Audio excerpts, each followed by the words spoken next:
Welcome to this Rust programming course for beginners.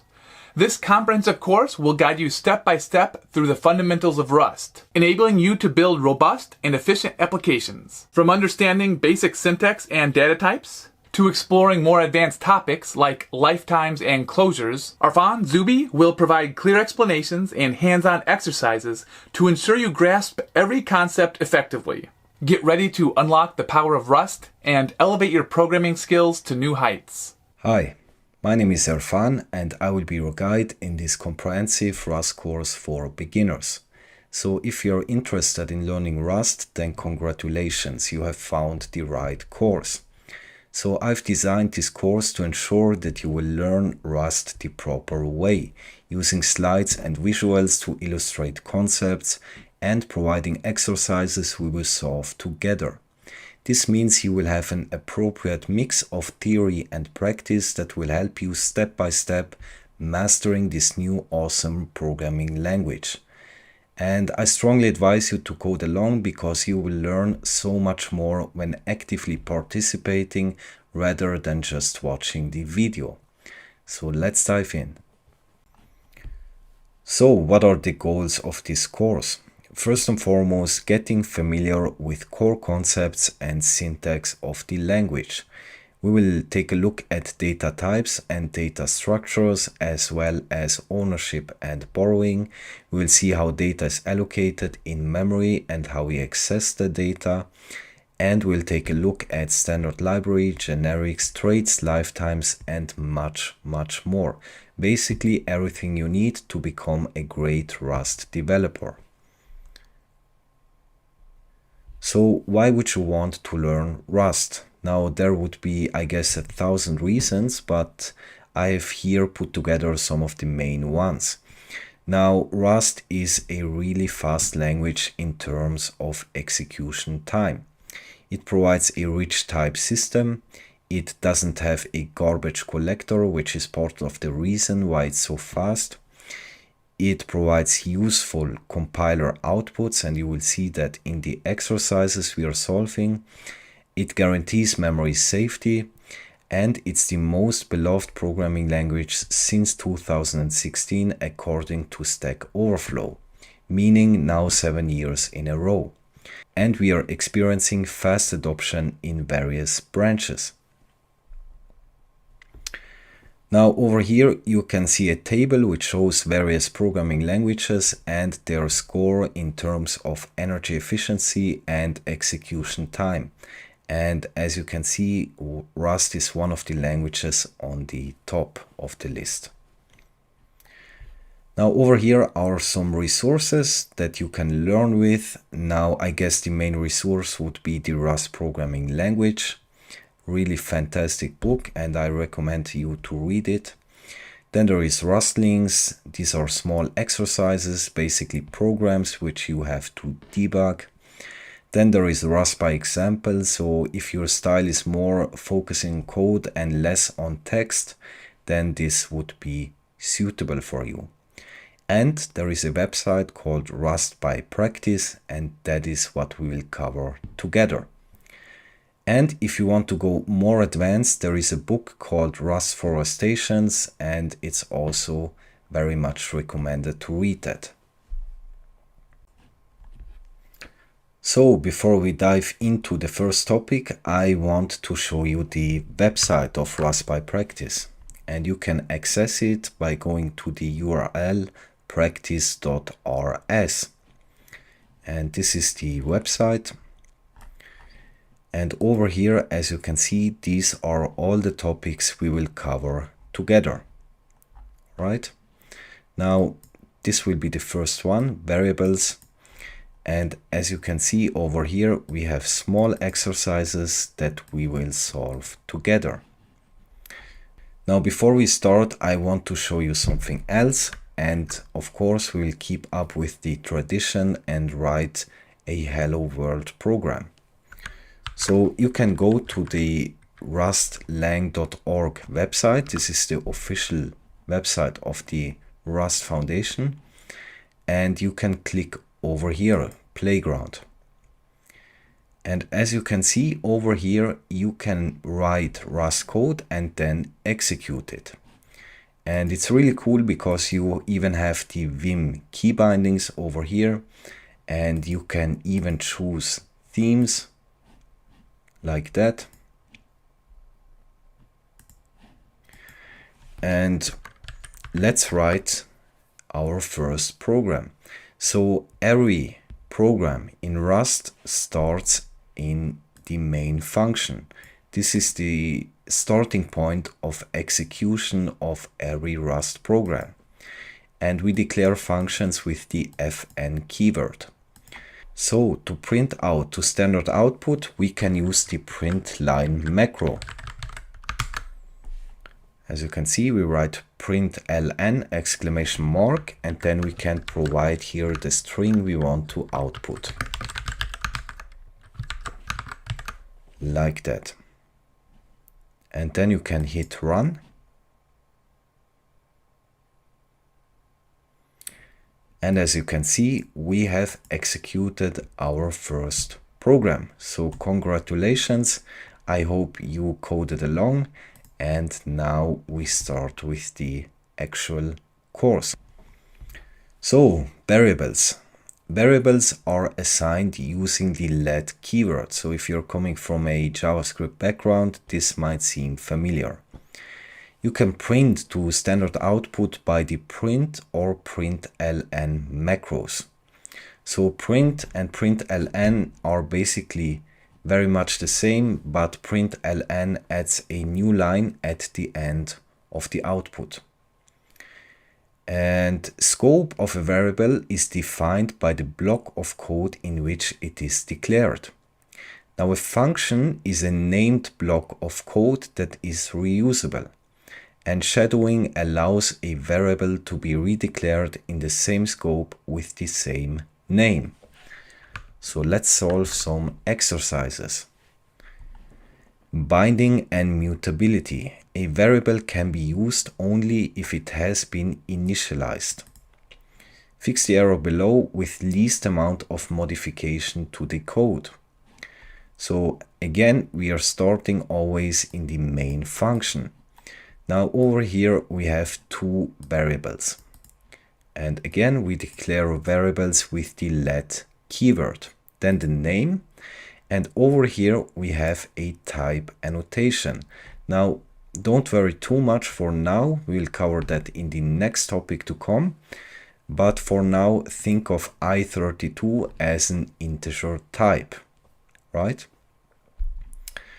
And then we have here the assert eq macro, which stands for assert equality. So this macro takes two arguments and just basically asserts that these two are equal. In case they are not equal, the program will panic, meaning immediate exiting and returning an error message. If they are in fact equal, then the program will just continue executing. So as you can see, we want here that x is equal to a value of 5. So we can initialize x over here with a value of 5, like that. And to run this program, you can either click here or you can press Ctrl Enter. And let's read that over here, uninitialized but used error. So when you use a variable, it has to be initialized with a value, which makes sense, right? You can't use something which isn't initialized yet. Now y over here is uninitialized but also unused. This will only output a warning. Now over here you can't see the warning actually, but if I take this code and put it over here, as you can see, it gives us a warning unused variable y. Okay, to fix that we can prepend it with an underscore. Like that. Alright. Use mute to mark a variable as mutable. So in Rust, a variable in its nature is immutable, and you have to explicitly state that you want a variable to be mutable. So fill the blanks in the code to make it compile. As you can see, we are here using a variable x. So we want over here to declare x and initialize it with a value of 1. Now over here we are mutating x, which means this variable x over here should be mutable. And we do that using the mute keyword, like that. Now, this over here is shorthand syntax for this. Alright, so we take the value of 1, we add 2 to it, and then we assign it back to x, meaning x will then hold 3, right? Now, just a quick note, I will always try to annotate the type in this course. Most of the time it's not necessary. So when you see me annotating types, it's actually not because this is necessary, but just because I want to make stuff as clear as possible. So in this case, this would hold an integer type. And again, we will cover that in the next topic. Let's see. As you can see, this is compiling. X is equal to 3. Scope. A scope is the range within the program for which the item is valid. Fix the error below with least amount of modification. So over here we are initializing the variable x with a value of 10, an integer type. All right. Now here we have another scope. We also can call it the inner scope, and this would be the outer scope, right? So in this scope over here, we are declaring another variable, y. Now we over here try to print out x and y, and we can do that by placing inside the println macro these placeholders over here, and then providing as additional arguments over here the variables we want to put the values inside here. So for example, if we provide x over here, then this will get replaced by 10 because x is holding a value of 10. And as you can see, in the outer scope we are doing exactly the same. Now this program won't compile. And the reason is because a variable is only valid inside the scope in which it was declared. So for example, the variable y is declared inside the scope, meaning the variable y is only valid until this point. Alright, that means we can't use y here. So what would be the solution? The solution would be very simple. We just initialize the variable y in the main scope, in the outer scope over here, meaning x and y, both of them are valid until this point over here, right? Because this over here is the main scope. Let's see. As you can see, this is compiling. Fix the error with the use of define x. Now we can have other functions besides main. So over here we have the function define x, and as you can see, we are initializing a variable x which holds a string. Now this would be the type annotation for a string, right? Don't worry too much about the annotations now, because we will cover that, but just to let you know. Now, the problem here is that in main, we are trying to access x. Now in this scope over here, there is no variable with the name of x, which means that this program won't compile, because the compiler will tell you, I can't find over here a variable with the name of x. So what we can do over here is actually taking this line and putting it inside the function over here. Because as you can see in this scope of the function, a variable x has been declared and initialized. But if I run this program now, nothing will happen. And that's because, as I've said, the starting point of every Rust program is in the main function. Now, when we run the code, nothing will get executed. And that's because we have to actually call this function for it to do something. So in this case, we can call a function like that, just providing the name of the function and these parentheses. And as you can see, the output will be hello world, right? Because over here we are providing x to the print line macro, and we are appending to it comma world, like that. Shadowing. You can declare a new variable with the same name as a previous variable. Here we can say the first one is shadowed by the second one. Only modify assert EQ to make println work, print 42 in terminal. As you can see over here, we are initializing the variable x, which holds an i32 type, an integer type. Now in this scope over here, we are initializing another variable with the same name, x. But over here, we are initializing it with a value of 12 instead of 5. And that means when we assert the value of x over here, it should actually be 12, right? Now, what would be the value of x in this outer scope? If you said 5, then you're right, because this variable over here has been declared in the main scope, in this scope over here. That means x is holding a value of 5. Now in this scope over here, x holds a value of 12.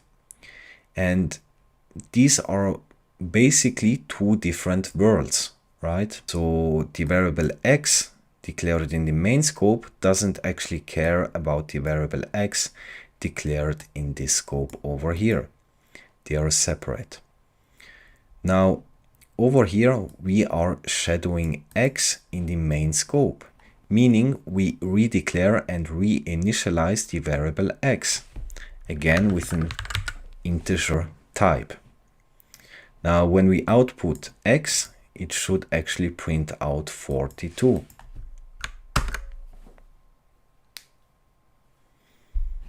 As you can see, this will be the output. Number 6, remove a line in the code to make it compile. Now over here we have a mutable variable x, which holds 1, an integer type. Then we are assigning 7 to x. Now x holds 7, right? Then we are shadowing and rebinding. So we are redeclaring x and reinitializing it. And we initialize it with a value of x, meaning with 7, right? And then over here we are mutating x, and that means we are here incrementing x by 3. Again, using this shorthand notation, which would equate to that. And this would actually fail. And I want you to look at it and think about it. What over here might cause an error? So over here, as you can see, we are redeclaring x. And over here we are mutating x. Now, as I've said, every variable in Rust is in its nature immutable, Meaning if we redeclare x like that, x will be immutable. Even if it was mutable over here, when we shadow it, then it will be immutable again. So what we can do over here is just using the mute keyword again. So x stays mutable. Now, you might ask, okay, why even shadowing? We can just assign a new value to x. Why is this even a thing? And you can see that here very good. So y over here holds an integer type, right? An integer 4. Now, when shadowing, we can assign to the variable a value of another type. In this case, for example, a string, right? So y will then hold a string type. Right, let's run that. And as you can see, this compiles. Now this line over here is completely useless. I hope you noticed that, because we are taking x and assign it again to x, which basically is the exact same thing as we had over here. So completely useless. Of course, they are doing that to learn the concept, but in real life, you don't need this line. All right, you can just do it like that. And as you can see, this also compiles. Unused variables. Fix the warning below with only one solution, two distinct solutions. So as you can see, of course, we want 2 stars, so we will do with 2 solutions.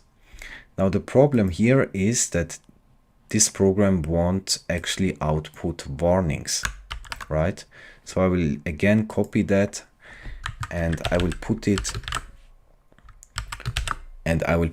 inside the Rust playground like that. So if we run this program now, as you can see, we get a warning, unused variable x. Now I have showed you that before. The easiest method would be to prepend the variable name with an underscore. As you can see, we don't get the warning over here. The second way would be to do it like that. This is telling the compiler that it should allow unused variables. So if you run it again, as you can see, no warning. So we have solved that. Destructuring. We can use pattern with let to destructure a tuple to separate variables. Now tuples, we will cover that in a later topic, but for now just think of tuples as a data structure that can hold various values, even of different types. So fix the arrow below with least amount of modification. So as you can see over here, we have a tuple, right, holding 2 integers, 1 and 2. And this over here is called destructuring. So we are using the let keyword, and we use this syntax over here to destructure these values into variables x and y. So x will then hold a value of 1 and y will hold a value of 2. Now over here we are mutating x. Now again, this variable here would be immutable, because in Rust every variable in its nature is immutable, and we have to explicitly state that we want to have it mutable. So what we can do over here, like we did before, we use the mute keyword like that. And then this should actually compile. So x holds 1 here, and then we increment x by 2. So x should in the end hold 3 and y should stay the same as it was.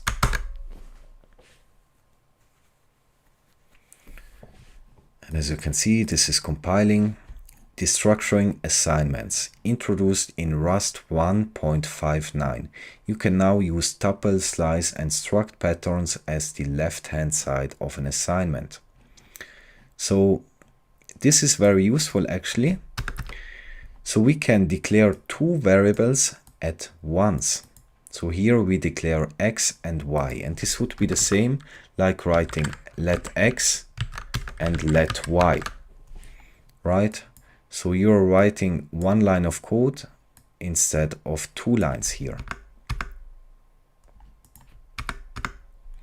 Now again, we declare here the variables, and we can then destructure these data structures over here. So we have here a tuple, and we are destructuring it. And notice over here we don't need to use the let keyword again, because we have already declared these variables over here, right? So we assign 3 to x, and this value over here we don't care about, so we can use these double dots over here. Now this over here is an array, and again we will cover that, don't worry. And this array holds two values. Now we don't care about the first one, but we want to destructure the second one into a variable called y. Now fill the blank to make the code work. In this case we have here an array, right? Remember, assert eq takes two arguments, and both of them have to be the same, equate to the same output, right? So what would be the value of x? It would be 3, because we have destructured here 3 into the variable x, and the same goes for here. We have destructured 2 into a variable y, which means y will then hold 2. All right, and we are done with the first topic. Easy start, and see you next time. Now let's look at numbers in Rust, and we'll start with integer types. Now an integer is basically a whole number, meaning it doesn't have a fractional part. And integers can come in two different forms. They can either be signed or unsigned. Now a signed integer can represent both positive and negative numbers. And I remember that because signed might stand for the minus sign that could be prepended to it. And unsigned integers are always positive integers, meaning they don't have a minus sign, hence unsigned. Now integers can come in different lengths. So there can be 8-bit integers, 16-bit, 32, up until 128 bits. And each length over here has two distinct types, one for signed and one for unsigned.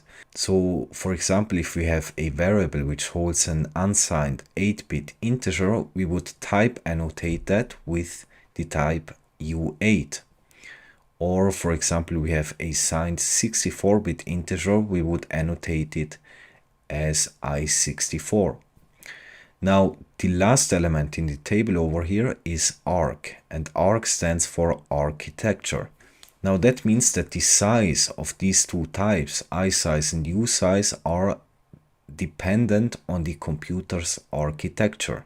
Now I guess most of you guys today run computers with 64-bit architecture, meaning isize and usize have a size of 64 bits or 8 bytes.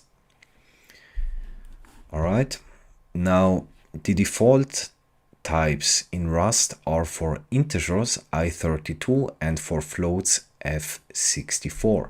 So if we don't annotate anything, the compiler will infer it to these types. Now my head is in the way. Now to make sense of all of this, you will have to understand the binary number system. Now, if you're familiar with binary, just skip ahead because you don't learn anything new here. But I just want to ensure that we are all on the same page. So if we consider this decimal number over here, 42, and let's look at each distinct digit. So we would have 4 and we would have 2, right? Now 2 would be in the ones place and 4 would be in the tens place. And if we would have more digits here, here would be the hundreds place, thousands place, and so on. Now, as you can see, we are here using a base of 10. Why is that? Because in the decimal system, we have 10 distinct digits to represent numbers, right? 0 to 9. And as you can see, we are here doing an exponentiation with an exponent of 0, because this is actually a mathematical rule which states that anything with an exponent of 0 will always evaluate to 1. So it doesn't matter which base you use, if you have an exponent of 0, the result will always be 1, right? 10 to the power of 0 would be 1, 4 to the power of 0 would be 1, and so on. And over here we have 10 to the power of 1, which would be 10, right? And then what we do is just we are multiplying the digits of our number with these exponentiations, right? So we would, for example, here 4 times 10 to the power of 1 plus 2 times 10 to the power of 0. Now again, 10 to the power of 1 would be 10 and 10 to the power of 0 would be 1. And then we would multiply these numbers together and then add this and we would have 42, right? Something which is very natural to you and you don't even think about it, right? Because decimal numbers are everywhere. Now in computers, things actually look a little bit different. Let's, for example, again consider the decimal number 42. Now this would be the binary representation of this number, 00101010. And as you can see, we have here 8 digits. Now a digit is called bit, right? And a bit is the smallest possible unit of information a computer can hold. Okay, now we have 8 bits over here and 8 bits make up 1 byte. And we over here have actually the same logic as we did over here, but with a base of 2, because again we can only represent 2 digits in a computer, and that's because a transistor can only be in one of 2 states. Either it's conducting electric current or it's non-conducting, 0 or 1, right? So the logic stays the same. Here we have 2 to the power of 0, which would be 1 because of the rule we have talked about. 2 to the power of 1 would be 2. 2 to the power of 2 would be 4. 2 to the power of 3 would be 8, and so on. And as you notice, the number here doubles. 1, 2, 4, 8, 16, and so on. Now, this over here is actually the fascinating part about computers to me personally, because it's just crazy if you think that everything represented, this video over here, and graphical models and 3D games and everything is stored and represented with only 2 digits. Mind-blowing, right? So we actually here do the same thing. We are just multiplying the bits over here with the exponentiations. Now we won't consider the 0 bits because anything multiplied by 0 will always be 0, right? So we are just caring about the 1 bits over here. So we are multiplying 1 times 2 to the power of 1, which would be 2, right? Because 1 times 2 would be 2. Then 1 times 2 to the power of 3, which would equate to 8. And 1 times 2 to the power of 5, which would be 32, as you can see over here. And then we are basically just adding these numbers together and we have 42. And this is the way your computer stores all of your data. All right. Now you might ask, okay, how far can we go with this? What would be the largest possible number we can represent? And let's for that see the range of 8-bit integers. So the smallest possible unsigned 8-bit integer would be 0, right? I hope this makes sense, because if we have a 0 in every position over here, the result will just be 0, right? Now the largest possible unsigned 8-bit integer would be 255. And that's the case when every single position over here holds a 1, right? And again, we are then just multiplying the 1 by the exponentiations over here and add it together. And you might now think, okay, 255 isn't a lot. What if I want to represent bigger numbers? And there is a simple solution to that. We are just adding more bits over here, right? Because the more bits we have, the larger number we can represent.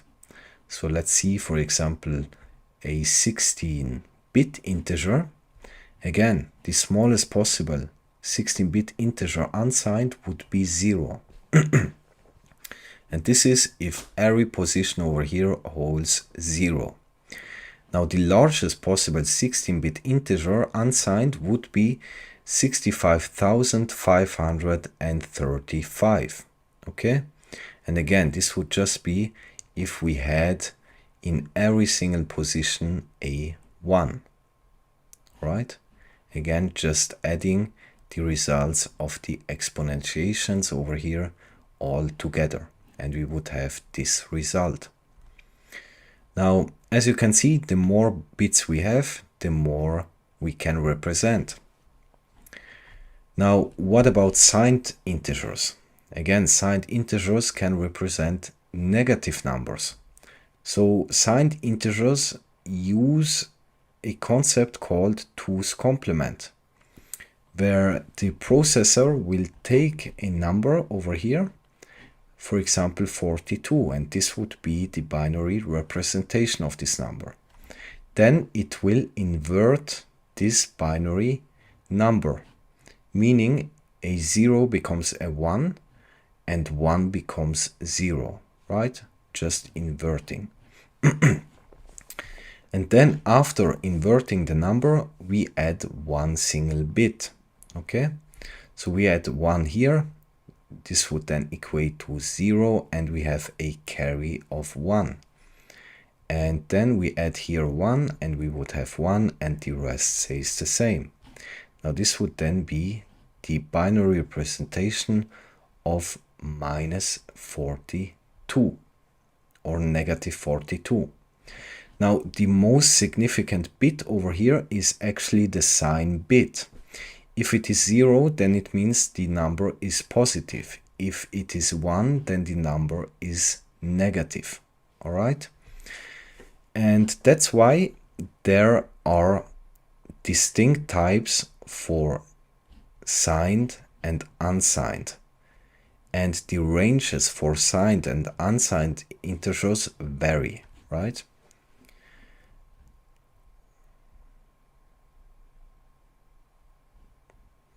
And over here we have an illustration just to see the ranges. For example, for I8, a signed integer of 8 bits, the range would be from minus 128 to 127. So the smallest possible number we can represent with a signed 8-bit integer would be minus 128. And the largest one would be 127. And as you can see, again, the more bits we have, the larger and smaller the integer can go, right? And again, unsigned integers never go below 0. Right, then we have usize and isize. So these are, as I've said, architecture dependent. So on a 32-bit architecture computer, the size of these usize and isize type would be 32 bits. On a 64-bit architecture, it would be 64 bits. And this is also called pointer-sized integer type, because it matches the size of a word in a given platform. So what is a word? You have to understand that the processor does not read 1 byte at a time from memory, it reads 1 word at a time. So in a 32-bit processor, it can access 4 bytes or 32 bits at a time, and in a 64-bit processor, it can access 8 bytes or 64 bits at a time. Now, if we look at this very simplified representation of computer memory, where we have over here addresses and over here the data, and each location over here holds data of 1 byte. All right. Now, in a 32-bit architecture, the size of a word is 4 bytes, right? 32 bits, which means that the processor can access 4 bytes at a time. So the processor will read this section over here as 1 word, right? It's basically a unit of data. And what you have to take from this is this statement over here. Usize gives you the guarantee to be always big enough to hold any pointer or any offset in a data structure. So the usize type can hold memory addresses which can point to any location in computer memory. That's very important. So let's see, floating point. There are two types, F32, which is of size 32 bits, and F64, which is of type 64 bits. Now the representation of these floats are according to the IEEE 754 specification. So let's look at some exercises. Tips: if we don't explicitly assign a type to a variable, then the compiler will infer one for us. Now, remove something to make it work. As you can see over here, we have a variable x which holds an I32 integer, right? Now, over here we have a mutable variable y which holds an unsigned 32-bit integer, right? So over here we are trying to assign x to y. Now this would actually fail because we can't assign a variable of a type to a variable of another type. It's not possible. So what we can do over here to fix that is actually just omitting the type. And this will then implicitly hold an I32 type, right? Because this is the default integer type in Rust. Now over here we are initializing another variable z, and what would be the type of z? Right, it would be I32, right?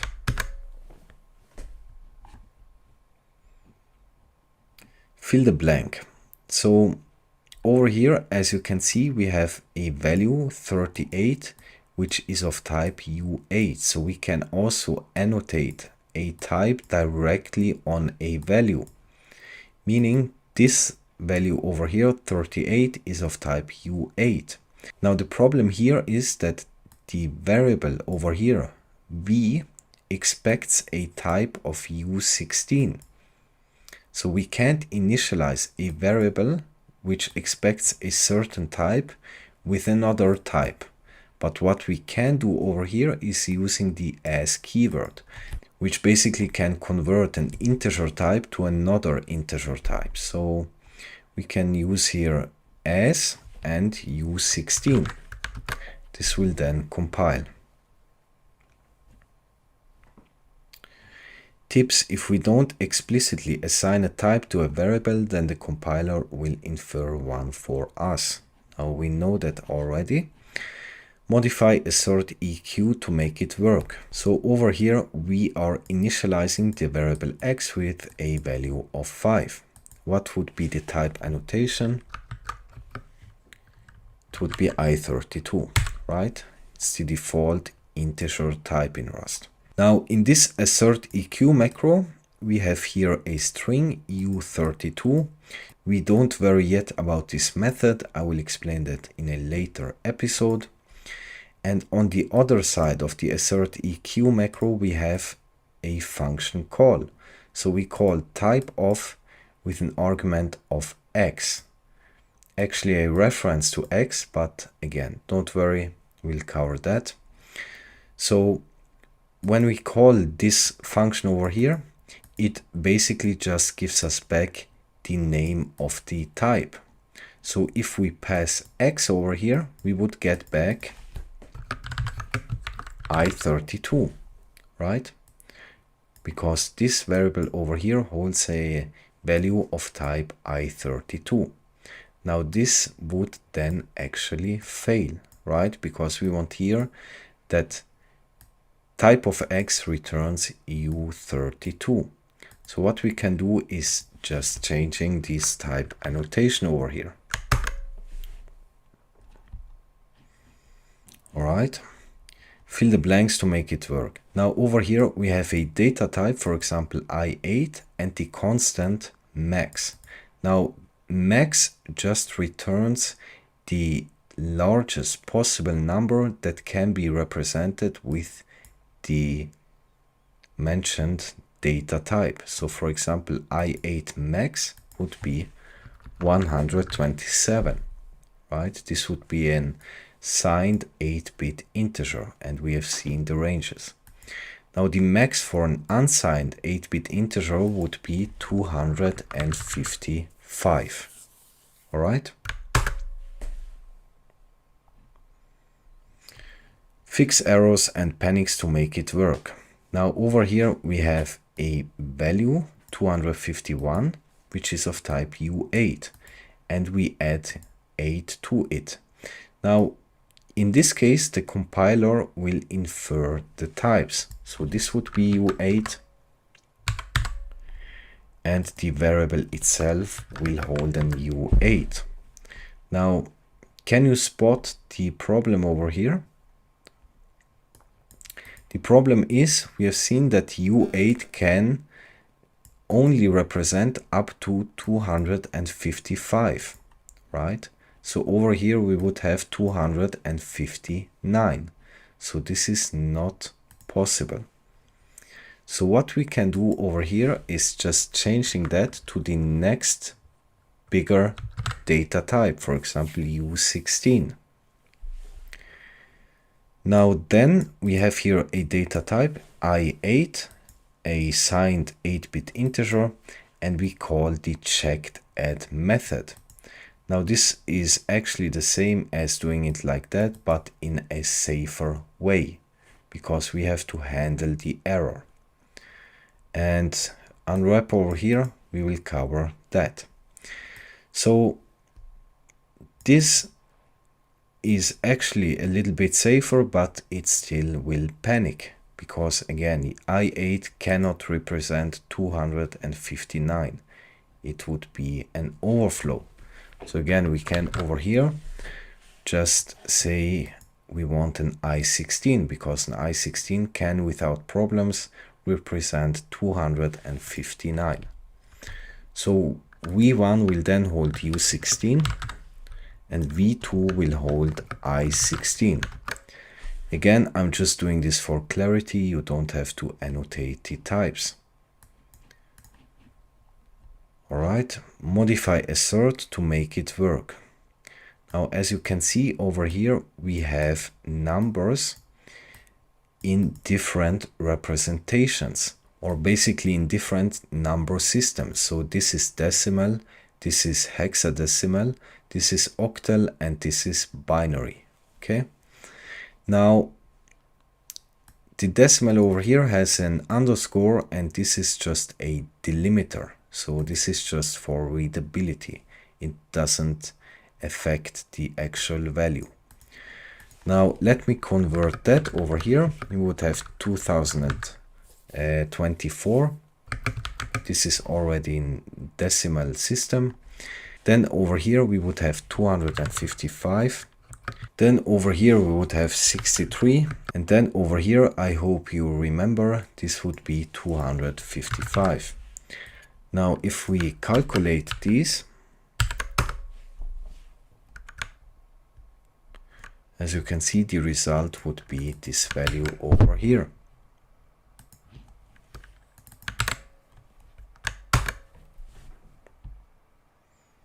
Like that. And this basically proves that in Rust you can perform mathematical operations on different number systems, right? Now floating point, fill the blank to make it work. As you can see over here, we have a floating point value. So what would be the type? I will annotate it directly. So it would be F64. This is the default floating point type, right? Now over here we have an F32, and over here we have an F64, right? Like that. Again, type annotations are not necessary. Now if we pass X to the type of function over here, what would be the return value? It would be F64, right?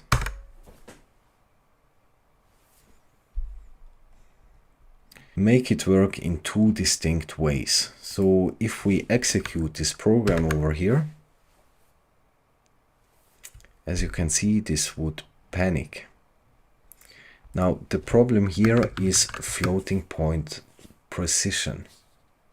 The result won't be exactly 0.3. It would be something like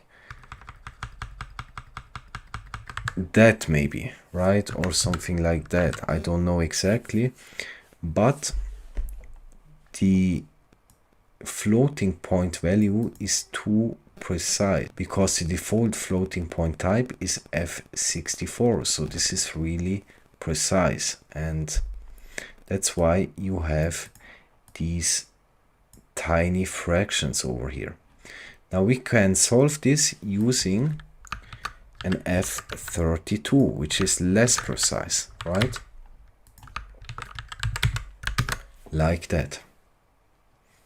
And this succeeds. Now, two distinct ways. We can also use the as keyword.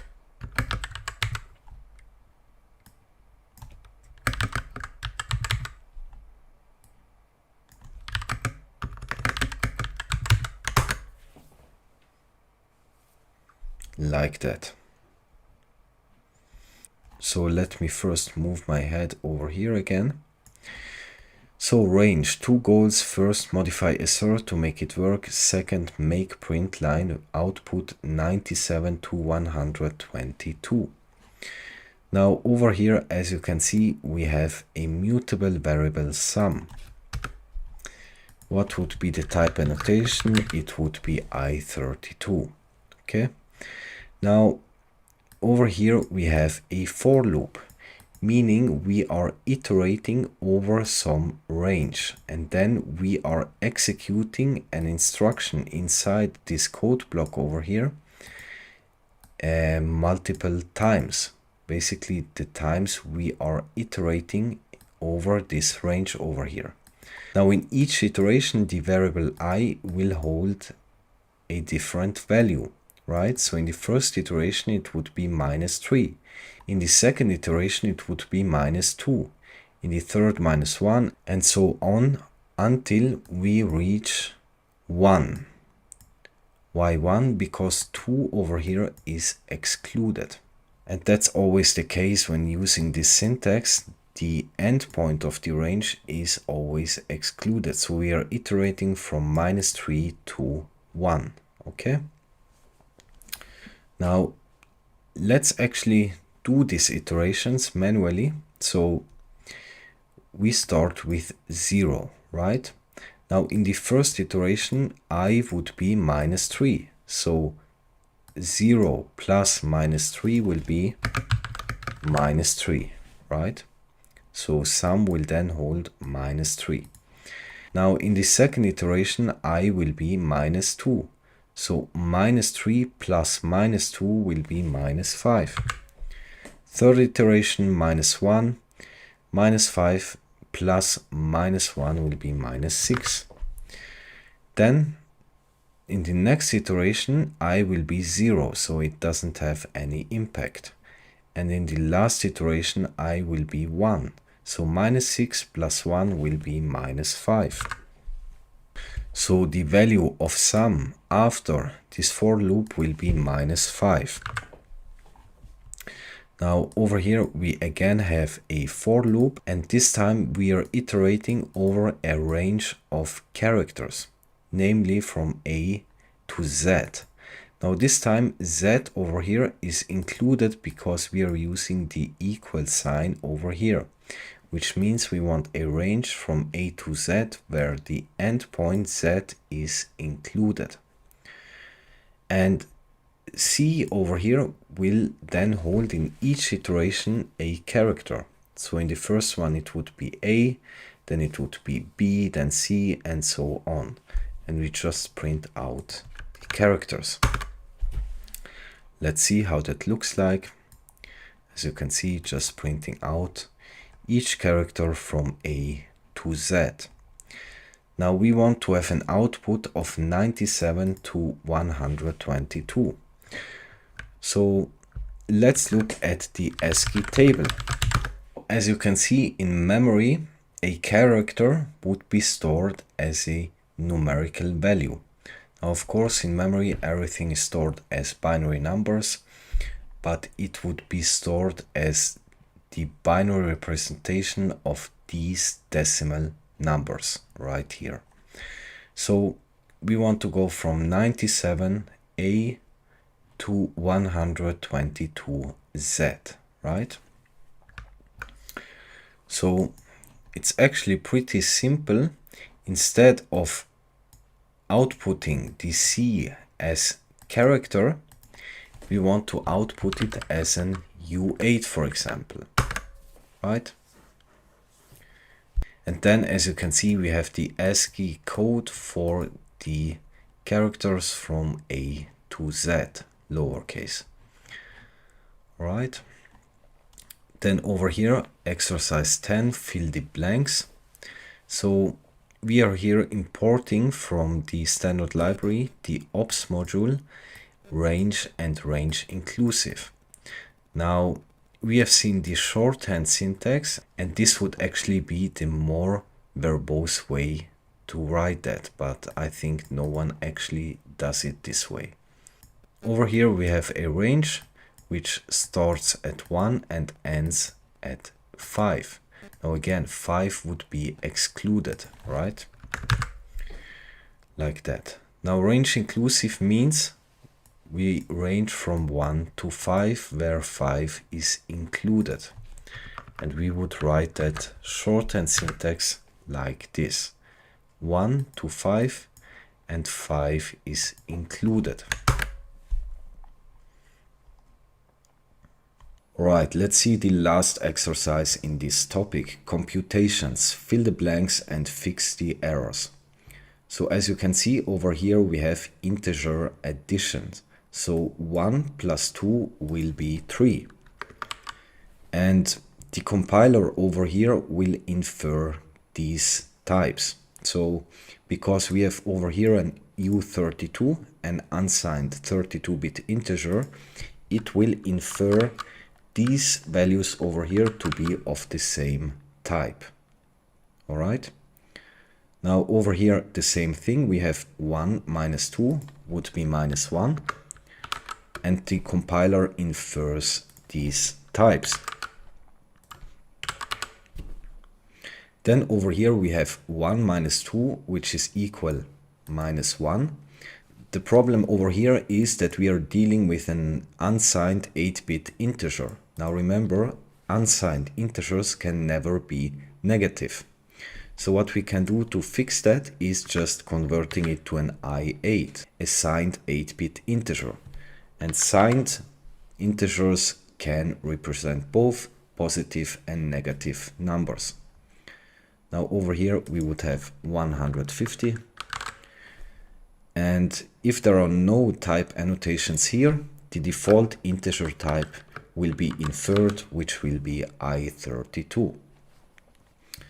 Now over here again we have the problem of floating point precision, so we can cast that to an F32.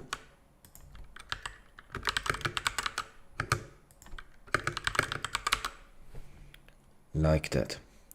Over here we have the modulus operator, and the modulus operator basically gives back the remainder of a division.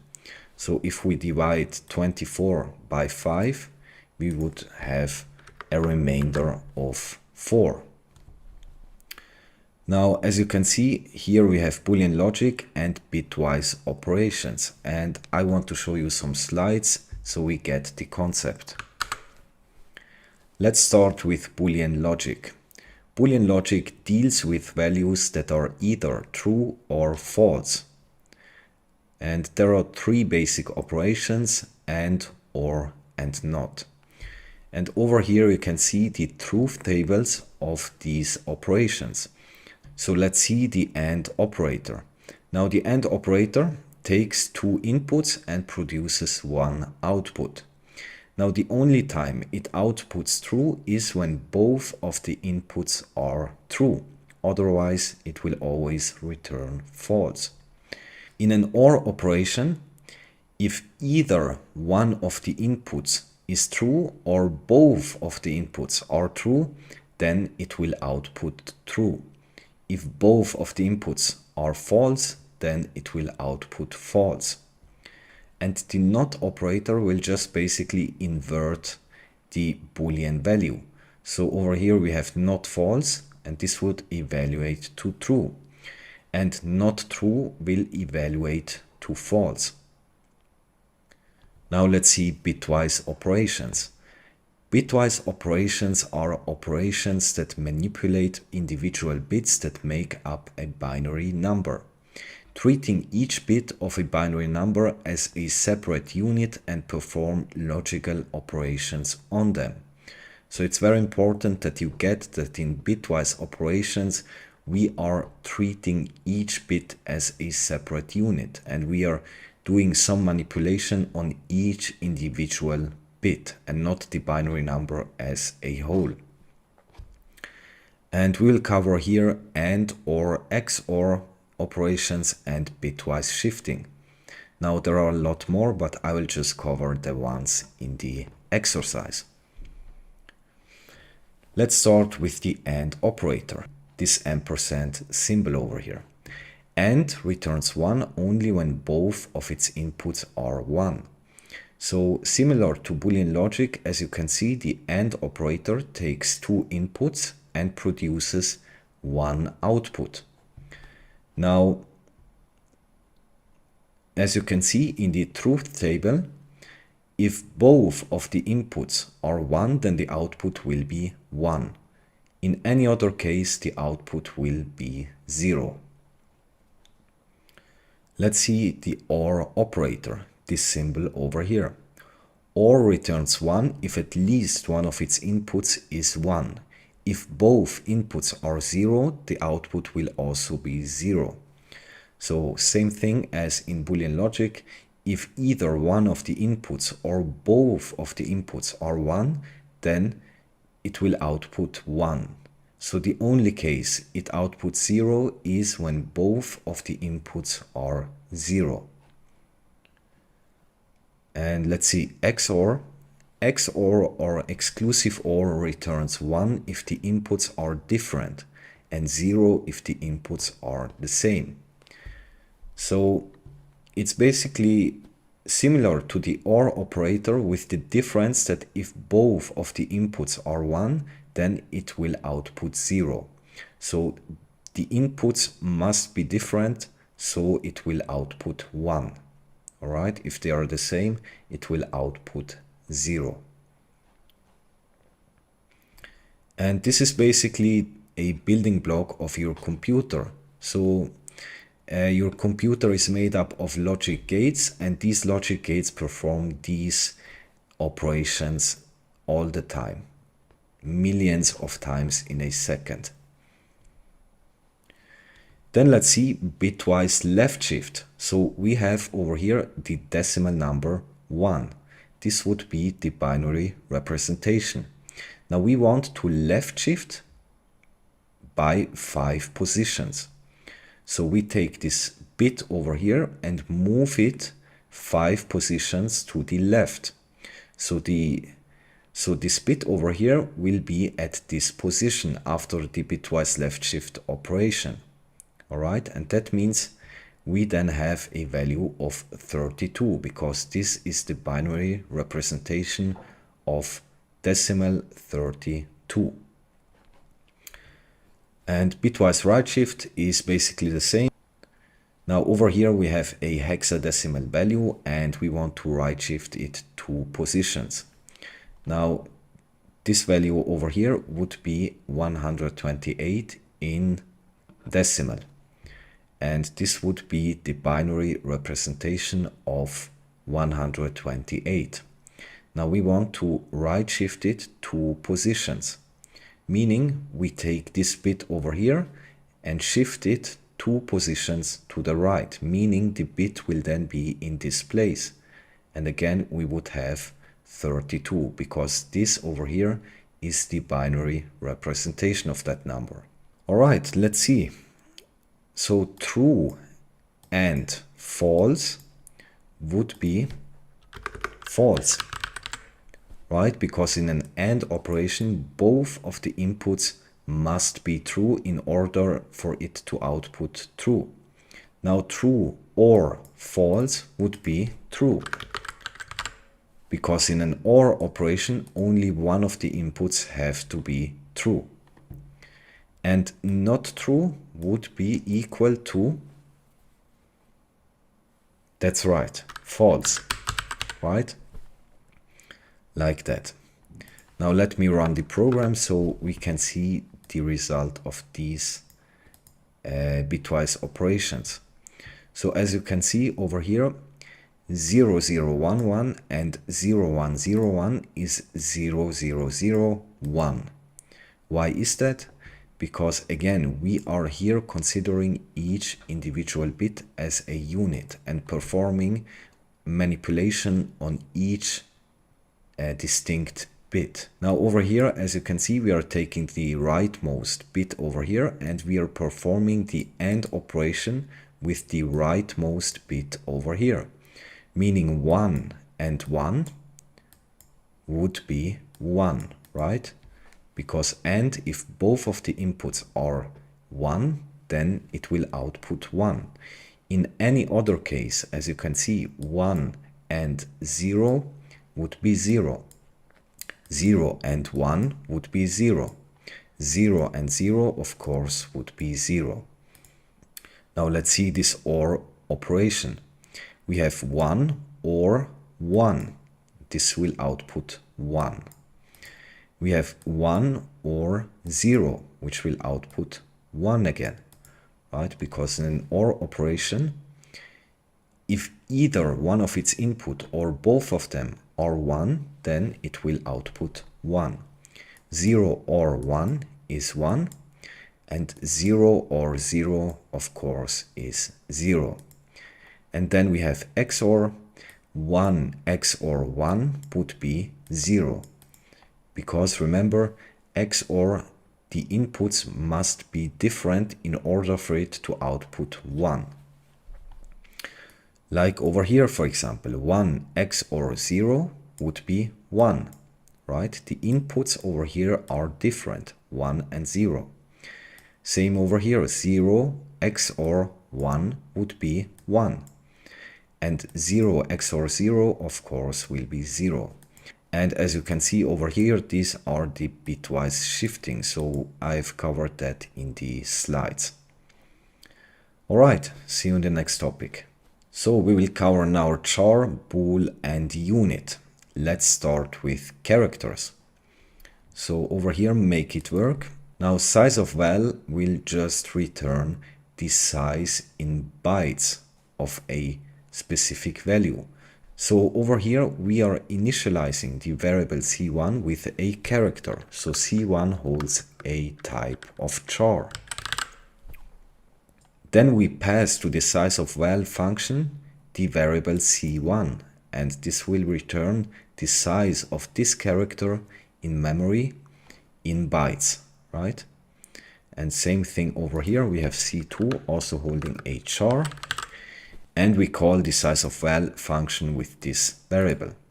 So let me first print out the actual result of this function call. So if I come over here and I will do a print line statement,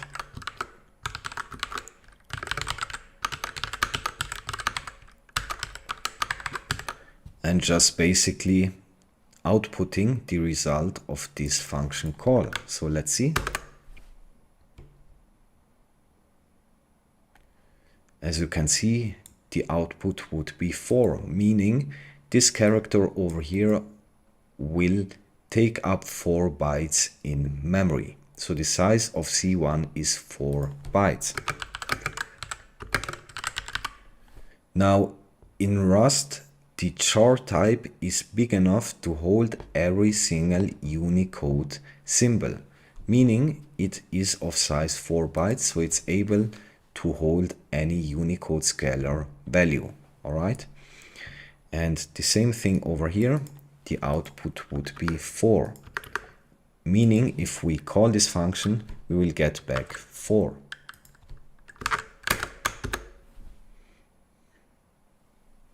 Alright, make it work. Again, initializing a variable with a char. Then we are calling the print char function with an argument of this variable. As you can see, this function over here, this is the function signature. This function takes as argument c, which is of type char, and then we just print out c. Now, the problem over here is that this isn't actually a char. This would be considered a string, because in Rust there is a difference between double quotes and single quotes. So double quotes are for strings and these single quotes are for characters.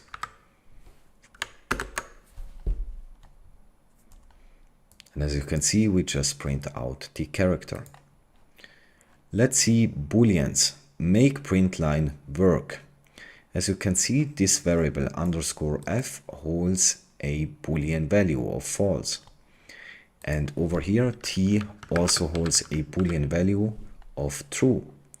Now, in an if block, this conditional over here will be checked. If the result evaluates to true, then this instruction inside the curly braces will be printed out. If it evaluates to false, then the program will just ignore this instruction over here.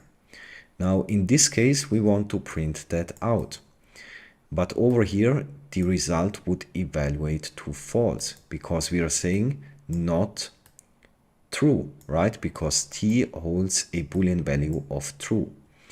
So not true would be false. That means this will never get printed out. What we can do over here is just removing this not operator and then it will work. Make it work. Again, we have some variables that hold boolean types.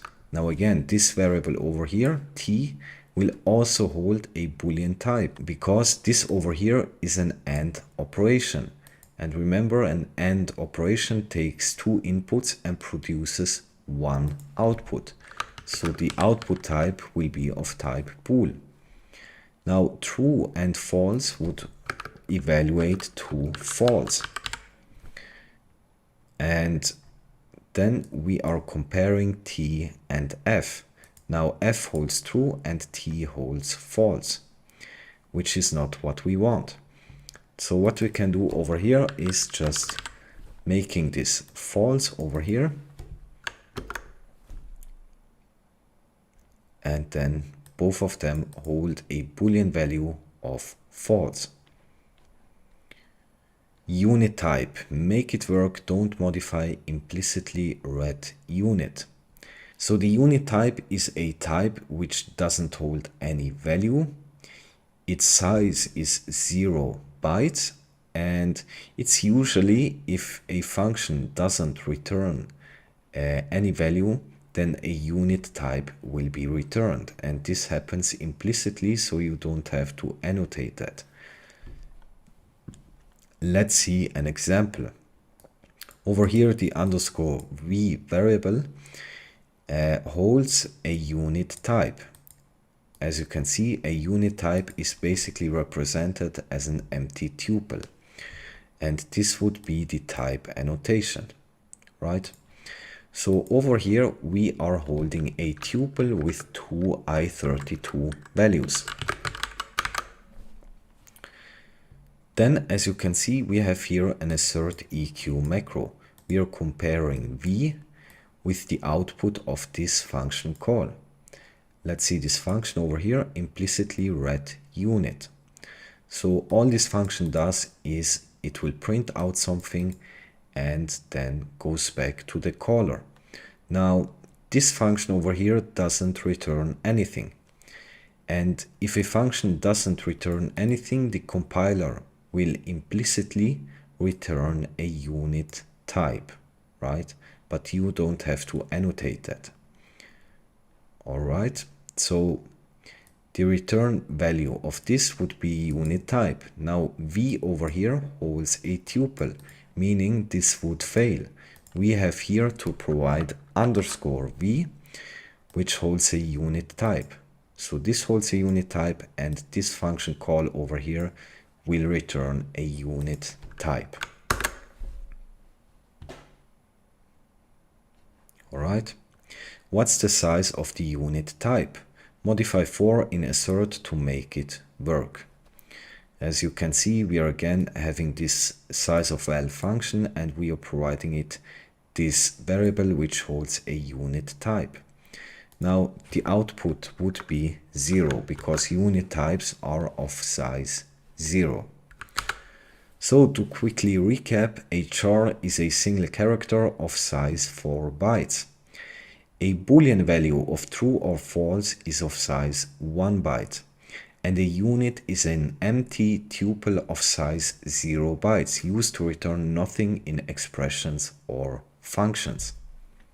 So this time I will first show you the slide, and then we will solve exercises. So a statement is an instruction that performs some action but does not produce a value. Function definitions, for example, are statements as well as code that ends with a semicolon usually. And an expression will evaluate to a resultant value. So let's see. All right, let's see this example. Over here we have x, which holds an u32. All right. Now, over here we are initializing the variable y with the resultant value of this whole expression. So as you can see, we can, inside these curly brackets, we can declare variables over here, and then we do some operations and return the value. As you notice, I omit over here the semicolon. That means that this result of this operation will get returned, which means when this evaluates, it will then be assigned to y. So y will then hold the result of this operation. Now all of the code inside these curly braces are considered as an expression because it produces a resultant value, right? It would be this value over here. Now this variable assignment over here would be considered a statement because first of all it ends in a semicolon, and second, it doesn't produce a new value, right? It just assigns a value to a variable. Now y in the end would hold an u32, right? Because we are here performing an operation with values of u32 types. The semicolon suppresses this expression and unit type is assigned to z. So z over here would hold a unit type. Why is that? Because we over here have a semicolon. So this code over here doesn't return a value. If we omit the semicolon, then this would be the return value that then gets assigned to this variable, meaning it will then hold a u32. Alright, let's do exercise 1. Make it work with two ways. So, as you can see over here, we are initializing this variable over here with this expression inside the curly braces. Now we are here initializing the mutable variable x with a value of 1. So x will hold i32. Then we are mutating x, incrementing it by 2. So x should then hold 3, right?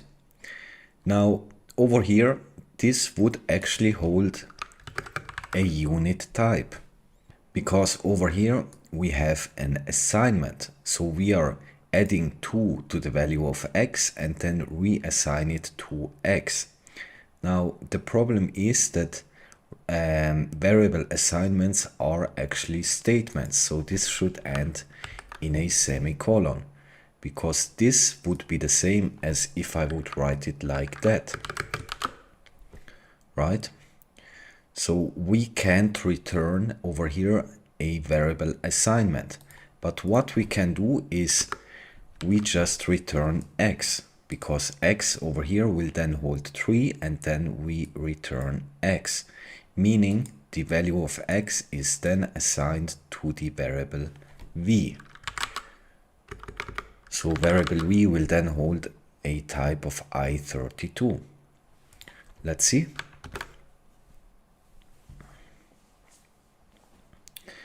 This is compiling. As you can see, make it work in two ways. Now the second way to solve it is just in this assert eq macro, we compare v to a unit type, because no value will get assigned to v, and that means the variable v will then hold a unit type like that. Over here, as you can see, we are initializing v with a variable assignment. So this would not be allowed. It's invalid syntax.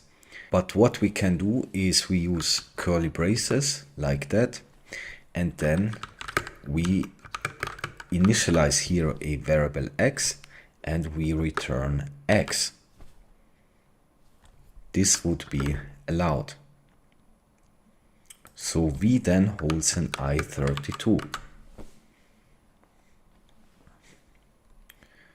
Let's see, over here we have a function call with two values 1 and 2. So let's see the function over here. It takes two arguments, x and y, of type i32, and it returns an i32 value.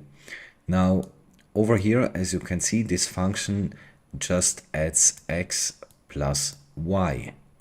Now the actual return type over here would be unit type, because as you can see, we are ending this operation with a semicolon, meaning nothing will get returned. So if we omit this semicolon over here, then we would have a return type of i32. Meaning, after the function call over here, s will then hold the result of this operation. 1 plus 2 would be 3, so s would hold 3, and that would be a type of i32. So let's now look at functions. A function is a block of reusable code that performs specific tasks. It can take arguments, processes those inputs, and then returns a result. And a diverging function is a function that never returns to the caller. And this would happen, for example, if the diverging function is panicking, looping forever, or quitting the program. So let's see. Don't modify the following two lines. As you can see, we have here a tuple and we are destructuring it. We have already seen how that works. Now over here we have a function call. Now this would be the caller and this function would be the callee. Okay? When we call the function, the flow control will go to this function and the program will continue executing the instructions provided in this function. Now, it's very important that you know that functions always have to annotate types for their arguments. So over here, we would define that x should be of type i32, right? Because y is i32 and we are performing here a mathematical operation, meaning they both have to be of the same type. And as you can see, like in the last exercise, this function wouldn't return a value because over here we have a semicolon. So if we omit that, then this result of this operation will get returned, which means the return type would be i32. Then, when this returns, the flow control will go back over here and assign the returned value from this function to variable s, meaning the variable s will then hold a type of i32. And the value would be 3, right? Because we are calling the function with arguments 1 and 2, or x and y, over here, which hold 1 and 2. And then this function will just sum it up together, and that means s will hold 3.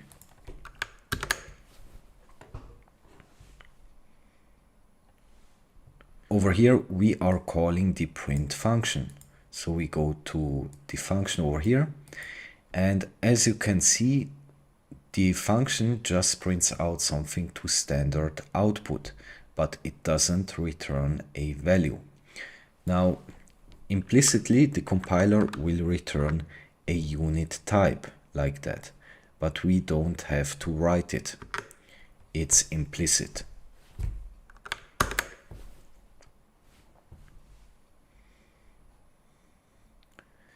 Solve it in two ways. Don't let println work.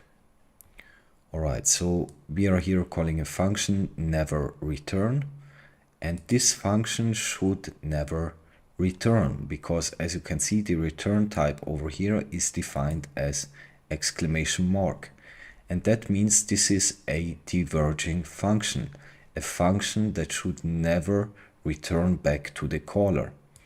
Now, we can do this in various different ways, but I will just use the most simple one, which is panic. And the panic macro just causes the program to panic, meaning the program will immediately exit and return an error.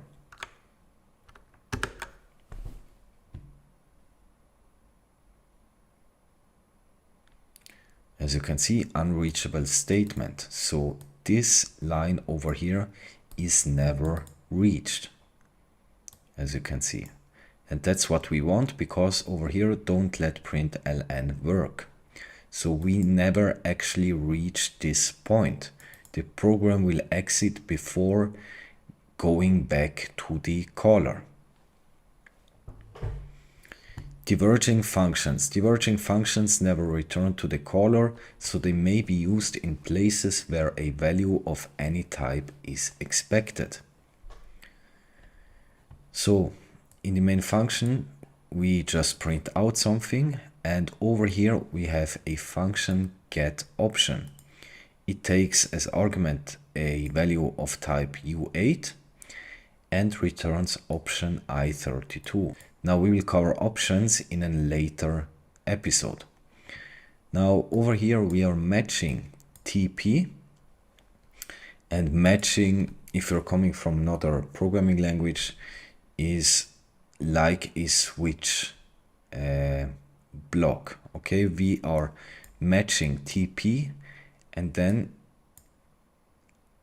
if, for example, TP would be 1, then this code block over here would get executed. If it is anything else, then this code block will be executed. And we will cover match statements, but match is just a much more powerful way of pattern matching than, for example, if-else conditionals. So after this match, we are calling this never return fn, and this should never return. So there are some macros we can use here. I've showed you one, the panic macro.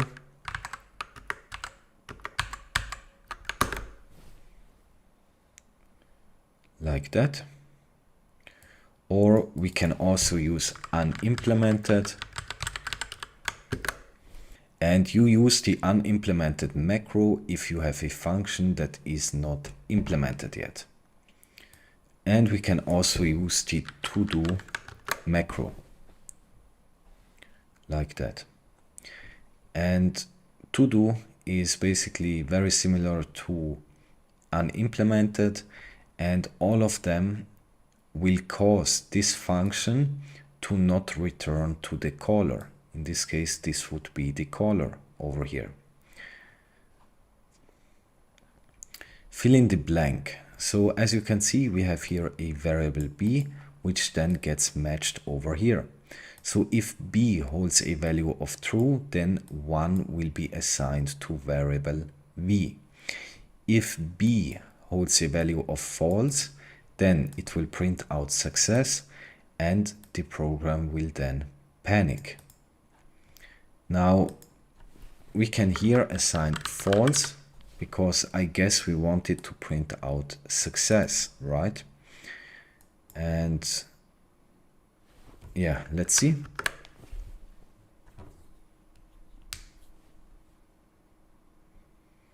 As you can see, this would be the compiler message if a program panics.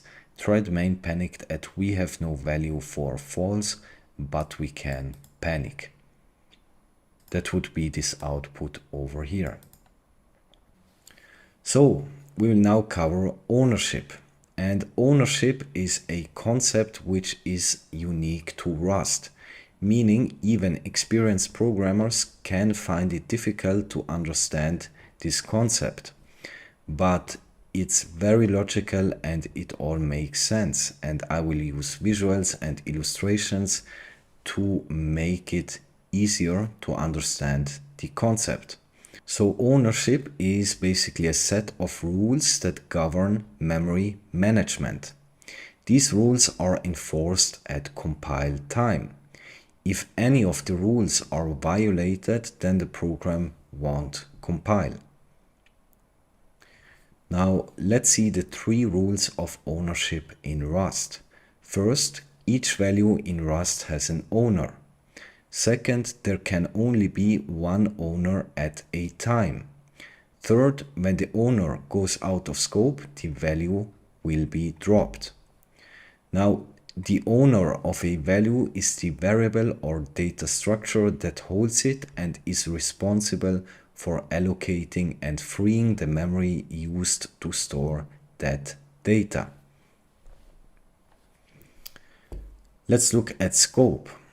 A scope is a range within a program for which an item is valid. We have two types of scope. One is global scope, and that means a variable that is declared in global scope is accessible throughout the entire program. And local scope, if a variable is declared locally, it means it is accessible only within that particular function or code block, which in turn means it's not accessible outside of that function or code block. Let's see an example of scope. As you can see, we are here initializing the variable s with a string. That means s over here is the owner of this data, of this string value. Okay? Now s is valid from this point forward. So after initializing s, it will be valid throughout this scope over here, which is defined by these curly braces. So inside of this scope, we can do stuff with s. When this scope is over, s is no longer valid. So s over here, the owner of this data, will deallocate the data that is stored in computer memory, and that means in turn we can't use s after this point. It gets dropped or removed from memory. So when s comes into scope, it is valid, it remains valid until it goes out of scope. And a general rule is the scope ends where the block of code ends. So to understand ownership, you have to understand computer memory. Now, memory is a component in a computer to store data and instructions for the processor to execute. There is a type of memory called random access memory, or RAM. And it is volatile, meaning when you're turning off your computer, all data stored inside RAM is lost. And there are two types of regions in RAM, which is used by your Rust program. It is stack memory and heap memory. So now let's look at stack memory, and I want you to imagine a stack of plates. Now, if you want to eat something, you take from the top of the stack a plate, put food on it, eat, and then you will clean up the plate, right? When you're done cleaning, you put the plate back on the top of the stack. And that's exactly what is happening in stack memory. So this concept is called last in, first out, meaning the last thing that is pushed on top of the stack will be the first thing that will get popped from the stack, meaning the first thing that will get executed.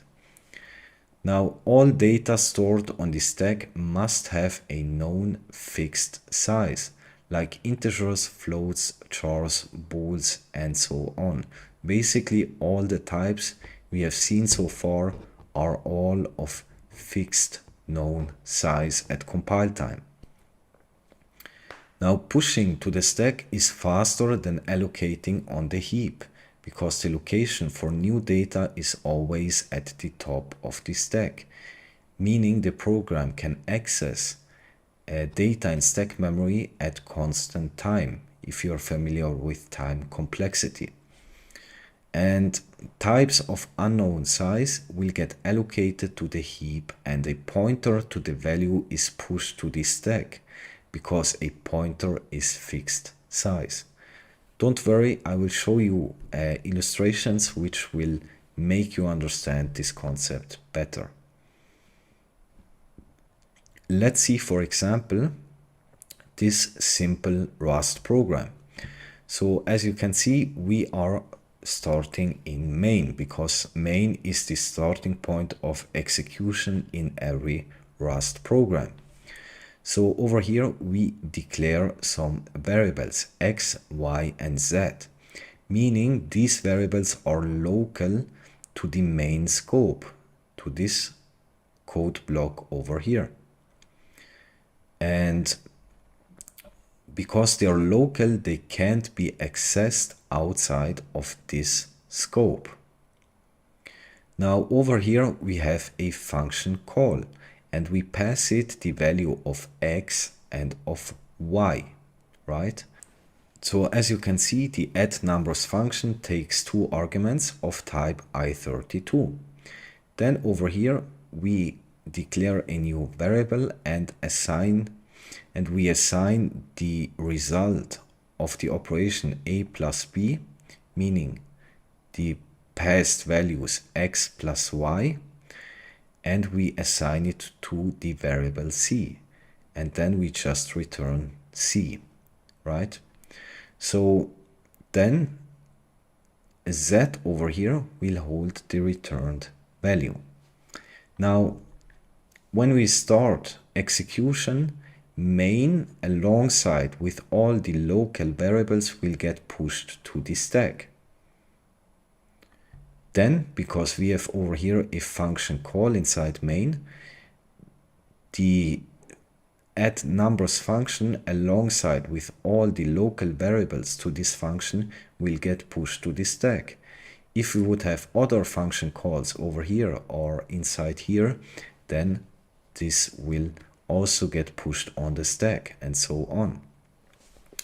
And then the program will just execute everything that is on the stack from top to bottom. Now let's look at heap memory. Data of no known fixed size belongs on the heap. Allocating data on the heap will return a pointer, an address to a location where the data has been allocated. Allocating on the heap is slower than pushing to the stack. And accessing data on the heap is also slower, as it has to be accessed using a pointer, which points to an address. So if we look at this abstract illustration of heap memory, as you can see, we are allocating to heap memory if the size of the type we are allocating is not known at compile time.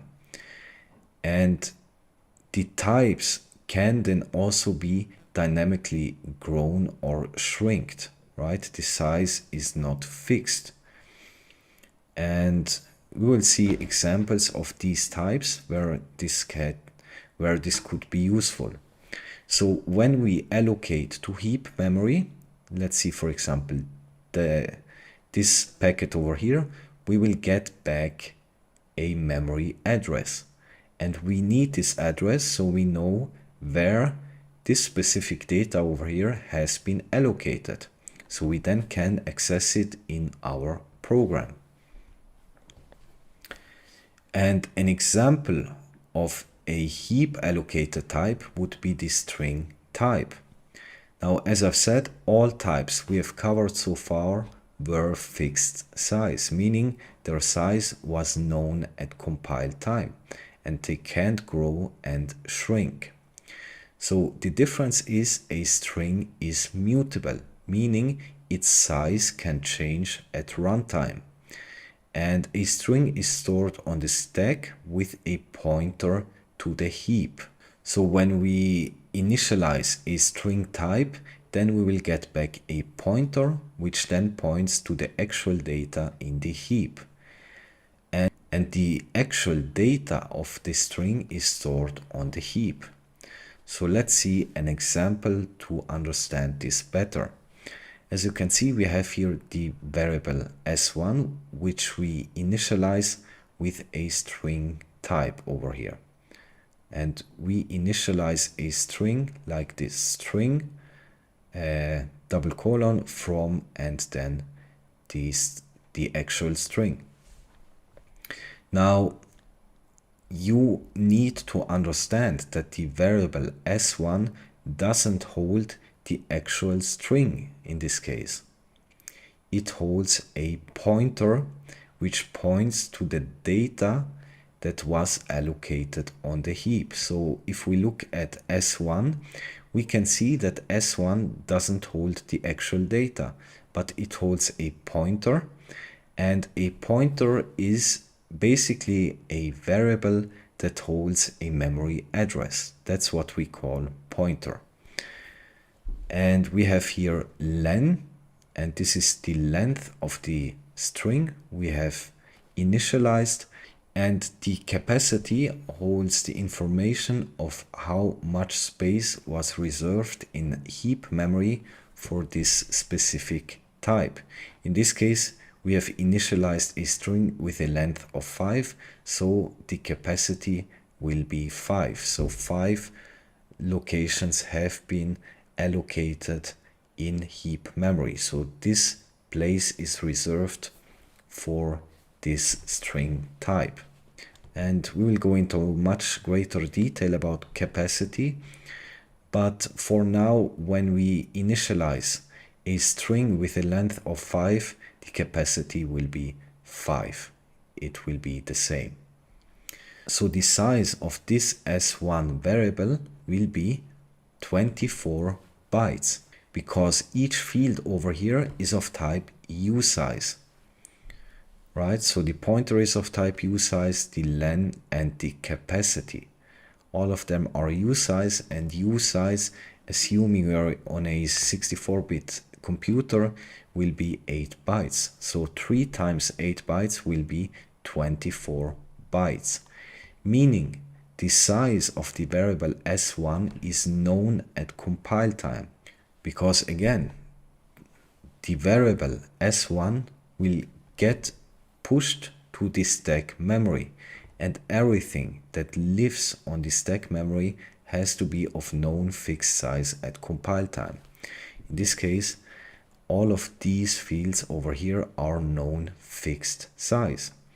But we are pointing over here to the actual data in heap memory, which can be dynamically sized, right? It can grow and shrink, and we will see examples of that. So that is actually the point. Important, the S1 variable doesn't hold the actual data, but it holds a pointer to the data in heap memory. Okay, basically a pointer to the location of the first element.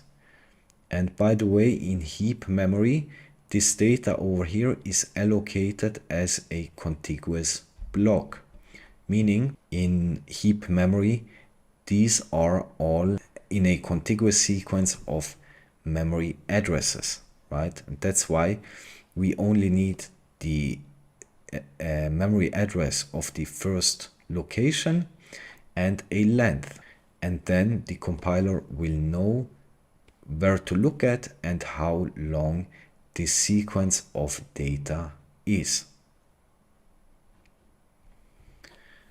So copy versus move. Scalar values with fixed size, all types we have covered at the beginning, will automatically get copied in this stack. Copying here is cheap. Dynamically sized data won't get copied but moved. Copying would be too expensive. Let's see an example.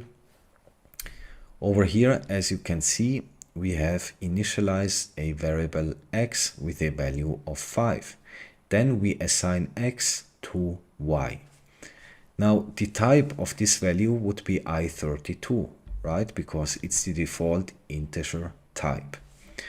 Now, because i32 is fixed size, it means that it lives in the stack memory. And everything that lives in stack memory will automatically get copied. Meaning we are here assigning a copy of x to y, or basically a copy of the value 5. So we are not assigning the actual value, but a copy of that, meaning y and x would point to different memory locations. The value is the same, but the location at which the value is stored is different, because again, when we assign a fixed size integer that lives in stack memory, Rust will automatically copy the value, because copying on the stack memory is cheap. Now over here, as you can see, we initialize a string, and then we assign S1 holding the string to S2. Now, as we've seen, S1 doesn't actually hold the data over here, but it holds a pointer, which is returned when we are allocating this data over here, this string, on the heap memory. So the allocator that allocates this data on the heap memory will return a pointer. And that means if we assign S1 over here to S2, then S2 will only get a copy of the pointer and not the actual data. So that is how that might look like. As you can see, we have S1, which is initialized to hold a string. Now, S1 will then be assigned to S2. And as you can see, this is how this might then look like. We have here the variable S1 and S2. Now, the actual data over here didn't get copied. The one thing that got copied was the pointer alongside with the metadata, meaning these two variables now point to the same location in memory, right? Now this would violate the second rule, which states that there can only be one owner at a time. So we can't over here have two owners to the same data in heap memory. So what Rust will do is it will drop S1. It will delete S1, and that means S2 will then be the owner of the data. So the first variable S1 will be dropped and cannot be used after assigning it to S2 to avoid dangling pointers. So after assigning S1 to S2, we can't use S1 again. And that's different, like we saw over here with, for example, integers, which are fixed size. We can use, after assigning x to y, we can use both of these variables, x and y, without any problem. Because again, here the value got copied. So the compiler will drop the variable s1, meaning s2 will become the owner of this string. And that means we can't use s1 after this point. Now, what if you want to actually have a deep copy, meaning you actually want to copy the data that is allocated in heap memory? We can do that, but we have to explicitly state that we want to do that, because as I've said, this might be expensive. If you have large data that is allocated on the heap, and if Rust would implicitly copy all the data all the time you're assigning variables, then this would be really expensive. And that's why we have to explicitly call over here the clone method. So when we take s1, which holds a string, and we call upon it the clone method and assign this to s2, then that is what this might look like. As you can see, s1 again doesn't hold the actual data, but a pointer to the data that has been allocated in heap memory. And when we now look at s2, s2 also holds a pointer to data that has been allocated in heap memory. The difference is that the actual data in heap memory that s1 is pointing to has been copied in heap memory.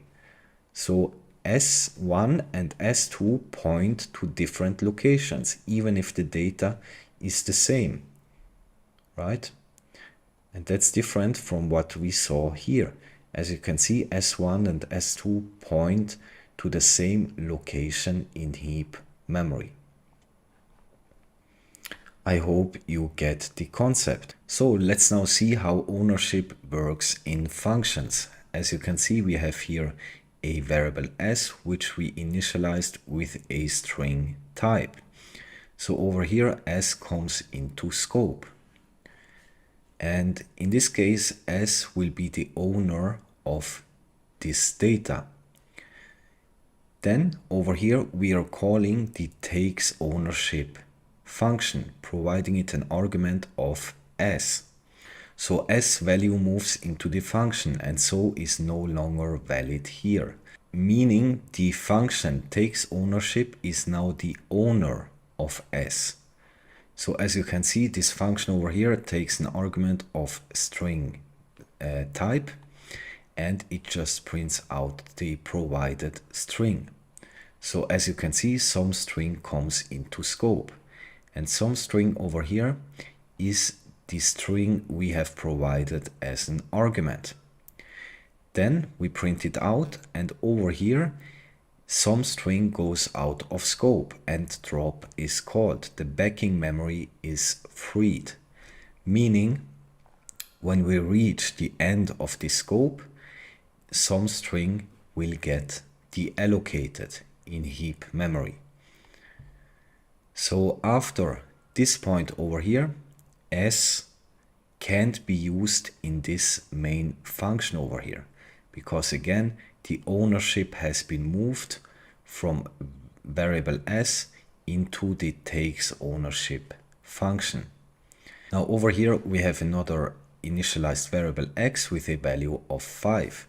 Now 5 would be of type i32, the default integer type. Meaning 5 is a type that lives on the stack. It's pushed to the stack and not allocated on the heap. And that means when we call this function makes copy and provide it x over here, then we provide this function a copy of the value and not the actual value itself. So we provide here a copy of the value 5, right? And then over here, we just print out this number. Then here some integer goes out of scope, nothing special happens. So the argument we are providing here goes out of scope, but x over here is still valid because again, we have just provided a copy because this is a type that is living on the stack memory. So let's see this example. Over here, we are calling the gives ownership function. Now, when we look at this function over here, we are inside the function code block initializing a variable with a string value over here. And then we are just returning this string. And that means that S1 will then hold the returned string, namely this yours string over here. So S1 will be the owner of the returned string type. Over here, we are initializing S2 with a string over here. That means S2 is the owner of the string. Then we are calling here the function takes and gives back with an argument of S2, meaning takes and gives back will become the owner of this data. And that also means that after calling this function, we can't use the variable S2 because it has been dropped. Now, when we look at the function takes and gives back, it takes an argument of type string, which we are providing here, and then it just again returns the string, right? So S3 will then hold the return string. Basically, S3 then became the owner of this data, right? So we have transferred ownership from S2 to this function takes and gives back, and then from this function to S3. And then at the end of the main scope, S3 goes out of scope and is dropped. S2 was moved, we've seen that, we have moved it inside the function, so nothing happens. S1 goes out of scope and is dropped. So the variable S1 also gets dropped because it is the owner of this string type returned from this function.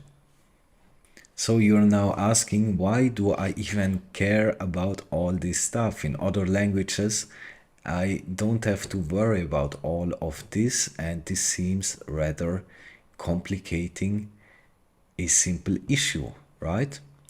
Now, the main point of all of this is that ownership prevents memory safety issues. So by this concept of ownership, you are preventing dangling pointers, pointers that point to nowhere or some garbage values. Double free, which is trying to free memory that has already been freed. Or memory leaks, not freeing memory that should have been freed. And if you're coming from C or C++, you know exactly what I'm talking about here. So, before stepping into borrowing, we will do some exercises concerning ownership. So let's see, number one, use as many approaches as you can to make it work. So, as you can see, the variable x over here has been initialized with a string. Then we are assigning x to y, so y also should hold a string. The problem over here is that we try to access x over here after it has been assigned to y. Now we have seen in the example that x will get dropped after we are assigning it to another variable, right? So we can't access x. But what we can do is telling the compiler that we want a deep copy of the data that x is holding, and we are using for that the clone method. And then we can access both of these variables because the data has been cloned and x still lives on. Number two, don't modify code in main. Again, S1 has been initialized with a string. And then we are calling here take ownership and providing it an argument S2. As you can see, the function take ownership expects an argument of type string and it just prints out the provided argument.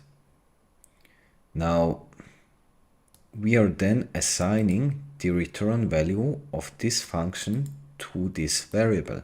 The problem here is that this function actually doesn't return anything. So this would hold a unit type, right? Now, if we want to return the argument over here after printing and using it, we can just return it like that. And if you return something from a function, you have to annotate the return type, and that would be string, right? Because we are taking here in the string and then we are returning it back. That means S2 will then hold the returned string. And then we can print out S2. And notice S1 can't be used after we have called this function with an argument of S1 because the ownership has been transferred to this function. So meaning S1 is holding the data over here, which means it's the owner. Then we call this function and provide it S1, meaning this function over here becomes the owner, and then we are assigning the return value to S2. So that means S2 over here will be the owner of the data in the end. Number 3, we are here calling the function give ownership. And as you can see, inside the function we are initializing a variable s which holds a string, and we call here the into_bytes method on s. Now let me show you that in the documentation. So this is the into_bytes method. Now as you can see, converts a string into a byte vector. So if we have a string over here and we call the into_bytes method, then we will get the string over here, but represented as a vector of bytes. Okay. And the important thing here is that this consumes this string, meaning s over here will get consumed. And that means s can't be used after this point. Now, what we can do as an alternative, we can use as_bytes. And as_bytes just takes references, and references will be our next topic. So don't worry too much about it right now. But when we call the as_bytes method over here, then the owner will remain the same, right? It doesn't consume the data. So what we can do over here is calling the as_bytes method. And that means s remains the owner of this data, and we can return it then. And that means s over here will be then the owner of the returned value. And then we just print out s. Fix the error without removing code line. Again, we are initializing s with a string. Then we are calling the print_stir function with an argument s. And all we do is we then print out the string. But over here again, we try to access s.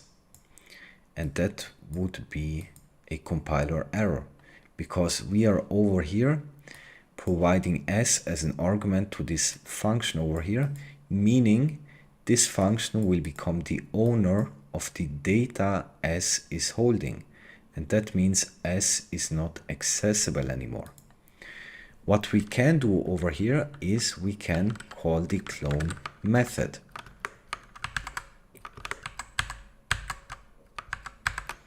Meaning we are providing this function over here a copy of this data. So this data will get copied in heap memory. And that means s will still be valid.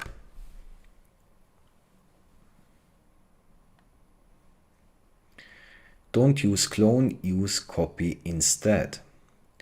So over here we have a tuple. Now this tuple holds two integers, a unit type and a string. Now let me annotate that. We annotate tuples like that, and we have to define each type of every value this tuple holds. So we have two i32 integers, one unit type and one string. Now over here we are calling the clone method and assign it to y. So y should actually hold the same values, all right? And because we have called the clone method, we can use both variables without a problem.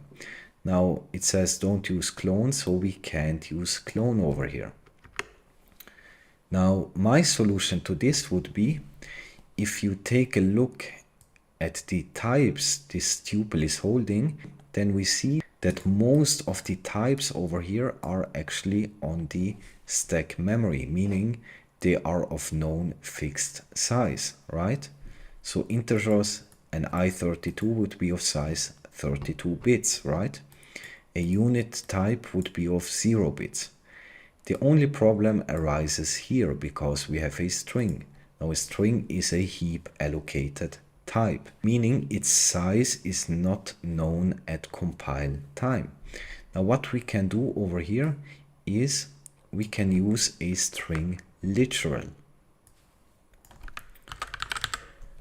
Now, we will cover the difference between strings and string literals, but for now, a string literal is a string that is hard-coded into the binary itself, into the program. So it is immutable, which means that the size is known at compile time. So all the types, the tuple holes, are of known fixed size at compile time. So over here we can do the same. And what's the reason we have been doing this? Because we know that a type that lives in stack memory, meaning its fixed size, will get copied implicitly. Now this tuple only holds fixed sized types, meaning the tuple itself is fixed size. And that means X over here will get copied implicitly by the compiler. All right?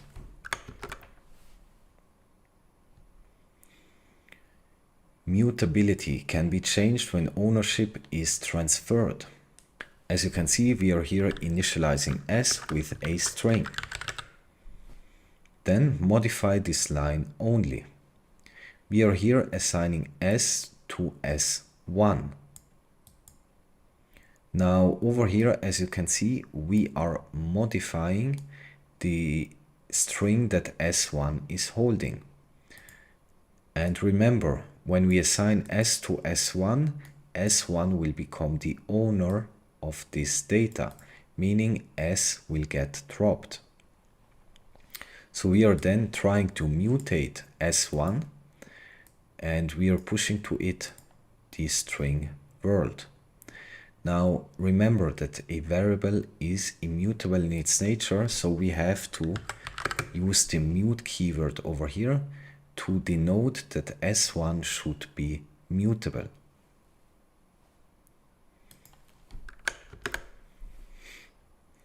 And that means that if the ownership has been transferred to another variable, we can change its mutability, right? Even if S was immutable, we can make S1 mutable without problem, because S1 is now the owner of the data. Now over here, as you can see, we are initializing a variable X with a boxed integer type. Now box allows you to allocate directly on the heap. As you know, this is an i32, and i32s normally live in stack memory. When we use this over here, box new, and we box this i32, it means it gets allocated on the heap. And that means X will then hold a pointer to the data that was allocated in heap memory. So the type annotation here would be box, and this box holds an i32. And X then basically holds a pointer. Now over here, implement this line, don't change other lines. Now, as you can see, we have over here to declare Y. Now Y gets dereferenced, and that means we have over here to get back a pointer. So we can do basically the same thing like we did before. We can use box new, and let's do 1, for example. So the variable 1 will hold a box with a type of i32. And as I've said, we allocate this integer on heap memory, meaning we get back a pointer, and the pointer is a memory address to the location where this data has been allocated. Now, because Y holds a memory address, we can't assign a value, an integer value, directly to y, because y is just holding an address and not an i32 type. Because remember, we can just assign a value to a variable if both of them are of same type. Now, as you can see, y holds a type of box i32, which is not the same type. That means we have to dereference, and we are dereferencing using this star operator.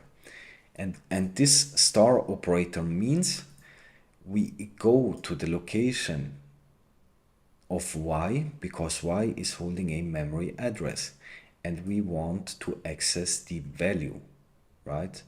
So we want to access this integer that has been allocated on the heap. And that means we can assign a new value to y, but we have to use this star operator. And again, over here you can see it even better. This would be equal, right? Because x is pointing to a location in memory which holds an integer value of 5. Now, if we would omit this star operator, this would not match, because x would hold something like that.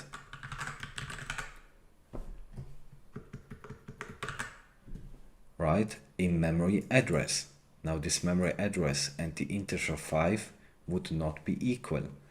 But this star operator basically says, go to this address and give me back the value that is stored at that address, which would be 5.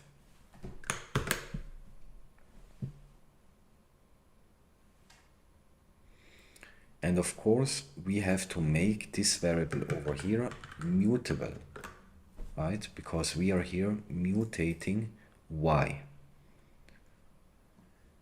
Partial move within the destructuring of a single variable, both by move and by reference pattern binding, can be used at the same time. Doing this will result in a partial move of the variable, which means that parts of the variable will be moved while other parts stay. In such a case, the parent variable cannot be used afterwards as a whole. However, the parts that are only referenced and not moved can still be used. So over here we have a lot of stuff we didn't cover yet, and I will try my best to explain it, but if you don't get it 100%, it's no problem, okay?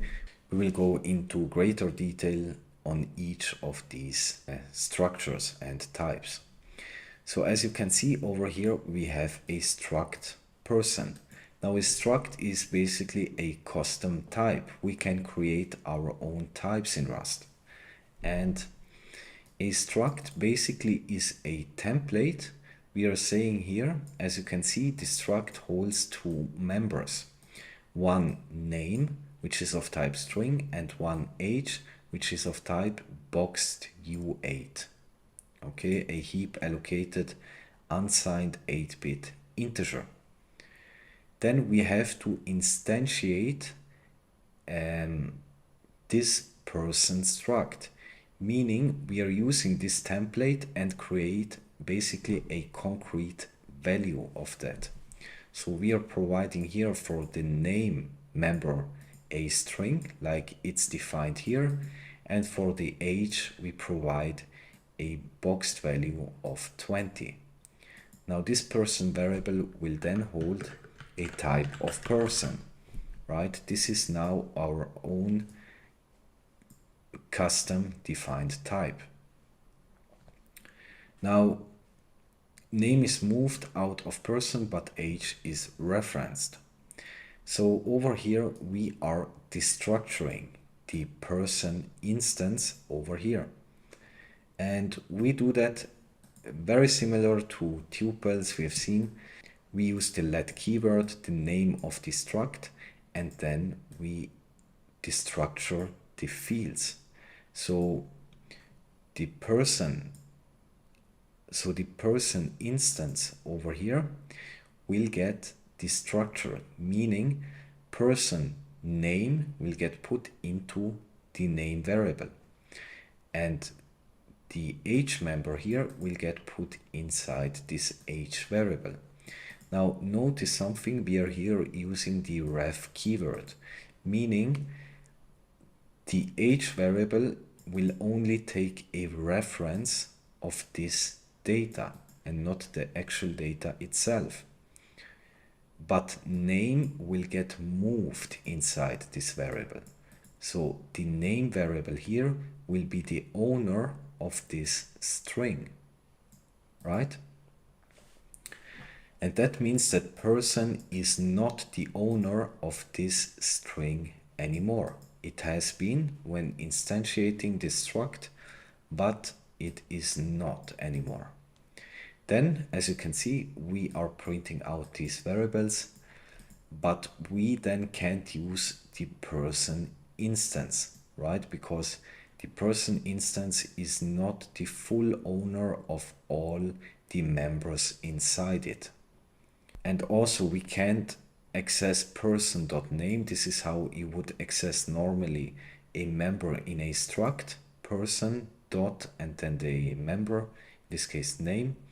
But we can access person.age because the person instance over here is still the owner of age.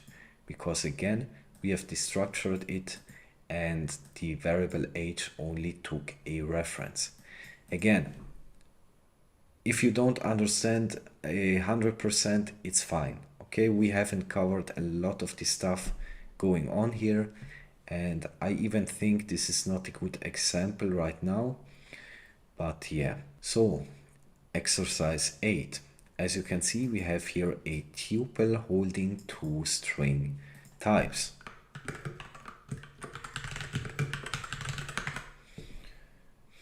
Now we are assigning the first element of the tuple, and by the way, tuples are also zero index like arrays, and we can access the indexes like this: the name of the variable and then dot and the index we want to access, in this case the first one.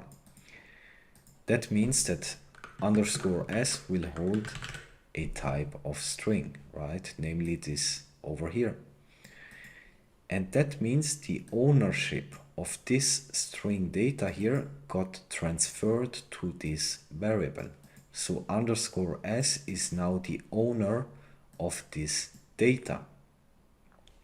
Meaning we can't access t again because t is not the owner anymore of all the values it contains in the tuple, right? So we can't use it again, but we could still use t at index 1 because this over here is still owned by t because only the first element has been moved out.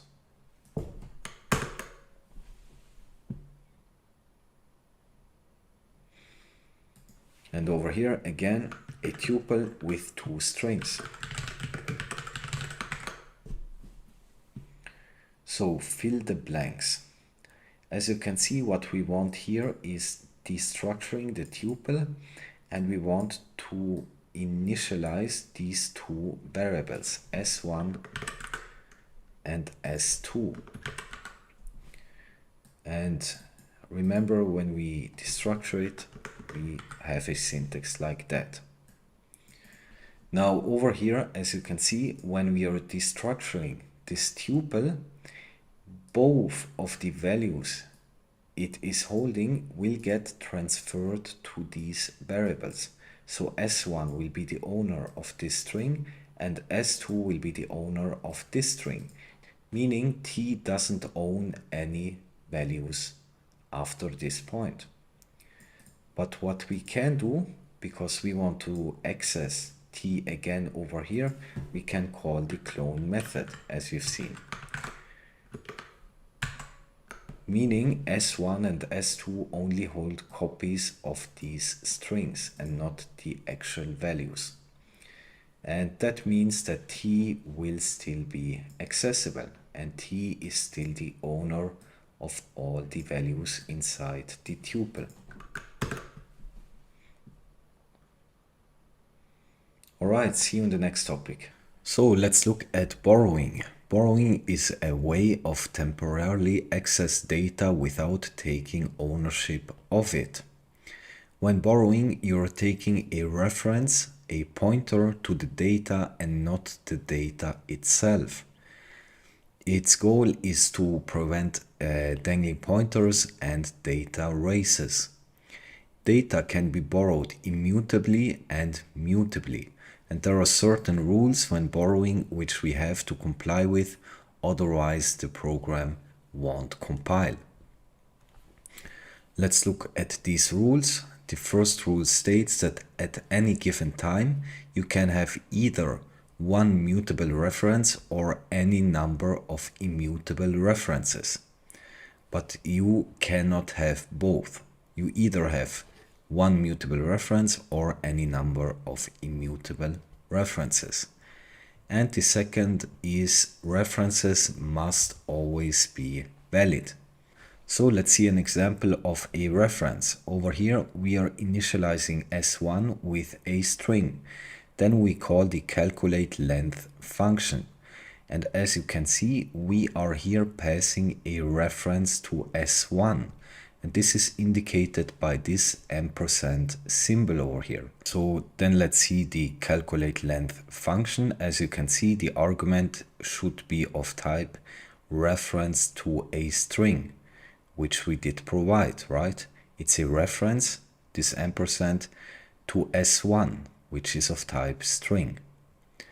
And then all this function does, it will call the len method, which will return the length of the string, and it returns it. Now notice that the return type will be of type usize. And then this len variable over here will hold the length of this string, and the type annotation would be usize, right? The return value of this function. And then we just print out S1 and length. And notice something over here. We can use S1 because S1 over here stays the owner of the data. We have just provided here a reference to S1 and not S1 itself. So let's see how that looks. As you can see, we have S1. Now again, it's very important that you understand that the variable S1 over here doesn't hold the actual data, but a pointer to the data which will get allocated to the heap memory. So when we allocate to the heap, we will get back a pointer, which S1 is holding alongside with other metadata. Now, because over here we are providing S1 as a reference, that means the variable S from this function will then be another pointer, which points to the S1 variable. So S points to S1 and S1 points to the heap allocated data. And that means that S1 over here remains the owner of the string. Let's see mutable references. As you can see, we initialize a string and assign it to S. Now, then we call the change function with a mutable reference. And notice that you have to annotate that you want the reference to be mutable. This is important and it has to be explicitly stated so that the rules are set in place, because remember, you can only have one single mutable reference at a time. And then this change function over here, as you can see in the function signature, it takes an argument of type mutable reference to string, which we are providing, right? We are providing a mutable reference to S, which holds a string. And then we can manipulate the string. Now again, very important, S remains the owner of this data. Even though we are manipulating it in this function over here, S remains the owner because we are here dealing with references. So let's look at some examples just to strengthen the knowledge of this concept. As you can see, we here initialize s with a string, and then we have here two mutable references to s, and we assign it to R1 and R2. Now this would fail. This program doesn't compile. Now this would violate the first rule of borrowing, which says that we can only have one mutable reference to the same data at a time. But what we can actually do, let's see this program. As you can see, again, we have a variable s which holds a string. And notice over here we have an inner scope. So in this scope, R1 will hold a mutable reference to s. Now, because at the end of the scope, R1 will go out of scope, meaning it will be dropped, we can then again pass a mutable reference to R2.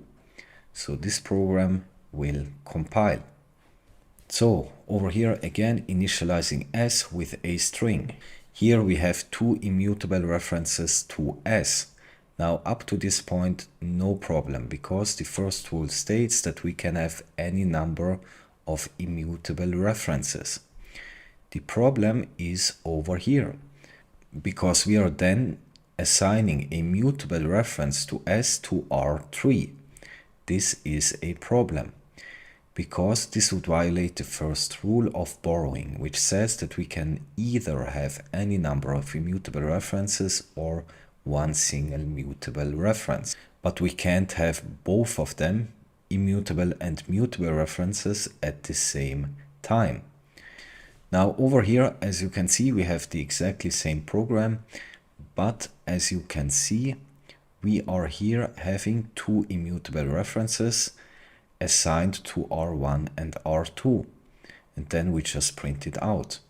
Now after this point over here, the variables R1 and R2 won't be used in the entire program, and that means that we can assign then a mutable reference to R3. It's important to notice here that again we don't use R1 and R2 after this point. So it's allowed to have a mutable reference over here. While over here, as you can see, we are trying to access all of them at once. This would cause a problem. Now I have showed you some of the reasons why the compiler is so strict, and one of them was dangling references. So let's see what a dangling reference is. As you can see over here, we are calling a function dangle. Now in dangle, we are initializing a variable with a string type, and then we are returning over here a reference to this string. As you can see in the return type, it is a reference to a string. Now the problem here is that when the function returns, this variable over here will hold a reference to this string, right? And s over here will get out of scope at the end of this function scope here. And that means this variable over here will point to something that has already been dropped or deleted. So it points to a garbage value, right? And Rust won't allow you to compile a program like that, because this will violate the second rule, which states that references must always be valid. Very important. And to avoid that, we can change this dangle function over here and just returning the string itself, right? So reference to nothing would then be the owner of the string. But returning a reference to something that has been declared inside the function scope is a bad idea. All right, let's do some exercises. As you can see, we have here a variable holding an i32 value. Then over here, fill the blank, and we have to complete this p assignment over here. Now let me see over here, the memory address of x is, and we are providing p. So we want to print out here the memory address. And by the way, this is the notation if we pass here a pointer, that it actually outputs the address of the memory location that p is holding. So over here, what we want to do is we want a reference to x. Now, as I've told you, p will then be of type reference to an i32, right? Because x is holding an i32 type. Now, a reference to an i32 is basically a pointer to a location in memory that points to this data over here. So p here holds a memory address. We will see that when we execute this program. As you can see, the memory address of x is this. So this memory address is where the value 5 is stored in memory. And we are accessing that using a pointer over here. Again, a pointer is just a normal variable which holds a memory address. In this case, the memory address of x, right? So this is a reference to x. Over here, again, we have variable x holding i32 type and a reference to x, which is a reference to an i32 value. Modify this line. Again, we compare here y with 5.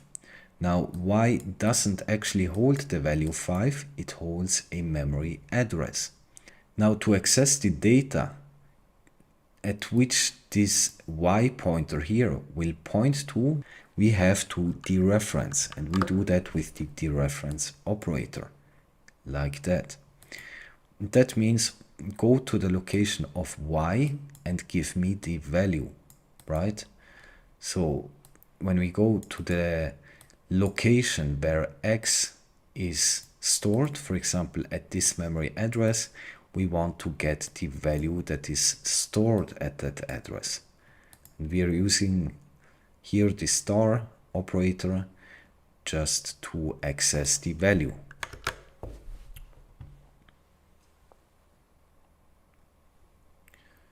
So over here we initialize a variable holding a string type. Then we are calling the function borrow object. And as you can see, the borrow object function expects an argument of type reference to a string. But what we are here providing is a string, right? We are providing s, which is of type string. Now we want here to pass a reference to s, meaning a reference to string. In this case, we are complying with the function signature. Over here again, variable s holding a string. Then we call pushStir function over here. Now again, we have to always take care of the function signature. What is expected? So as you can see, the argument should be of type mutable reference to a string. So we have to pass here a mutable reference to s, where s is holding a string, right?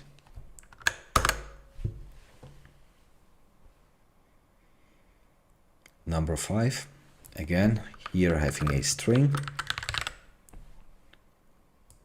And as you can see over here, we are mutating p. So that means we want to have a mutable reference to s. As you can see, p will then hold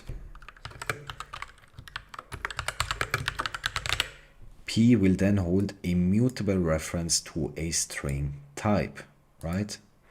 and then we can mutate the string that P is holding. And again, because we are here having a reference, S will remain the owner of the data, meaning we still can use S even after this assignment over here.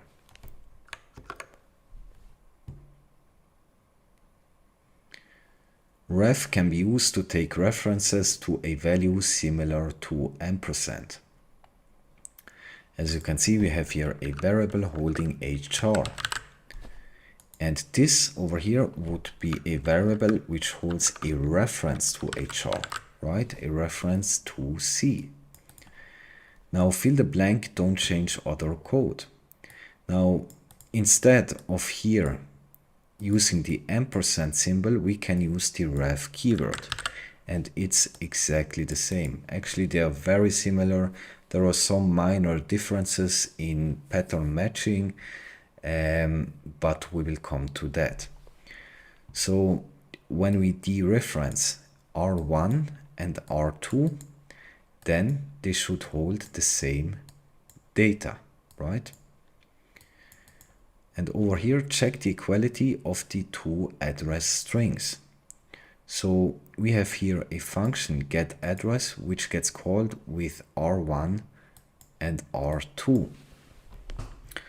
Now all this function over here does is it takes a reference to HR as an argument, and it will then put it inside this format macro. Now this format macro over here is the same as the println macro, with the difference that the println will print to the standard output, while format will return a string, right? So we take this argument, and then we will return here the memory address of this reference. Now in this case, R1 and R2 should hold actually the same memory address, right? Because they are pointing to the same data, in this case C. So R1 is pointing to C and R2 is pointing to C. All right, so let's see. And this is compiling. Borrowing rules. Remove something to make it work, don't remove a whole line. Again, here having a mutable variable S, which holds a string. Then we have two mutable references to S, and this actually would fail to compile. Because again, we can only have one mutable reference at a time. So to solve this, as you can see over here, we are just printing out R1 and R2. So these references over here don't need to be mutable, right? Because it's sufficient that we have a read-only reference to S. And again, the rule states that we can have as many immutable references as we want. So this is compiling, and also just to show you,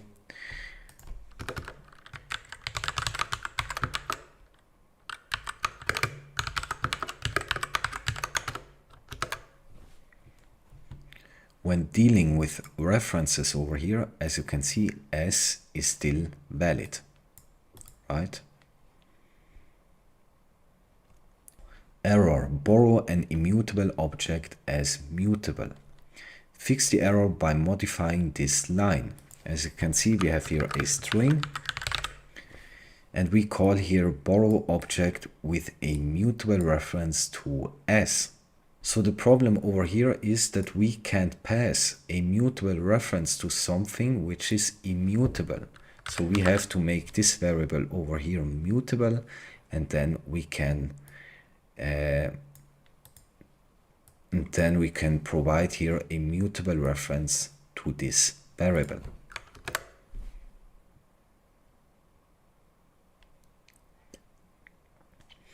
But the other way around, it's no problem. Okay, borrow a mutable object as immutable.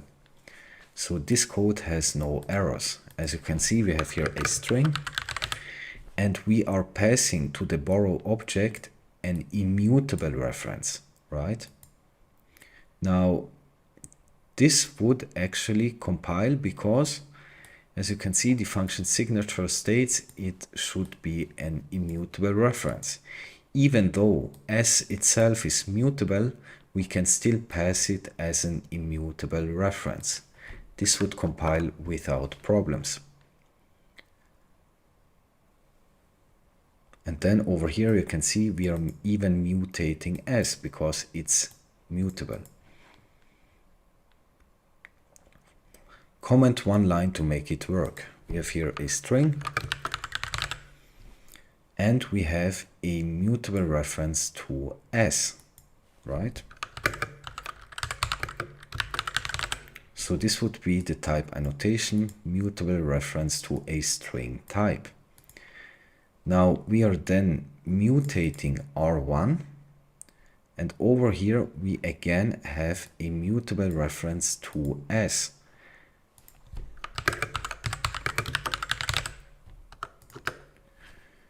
And then we are modifying R2. The problem here is that you know the rule that we can only have one mutable reference at a time. But as you can see, R1 over here gets used again.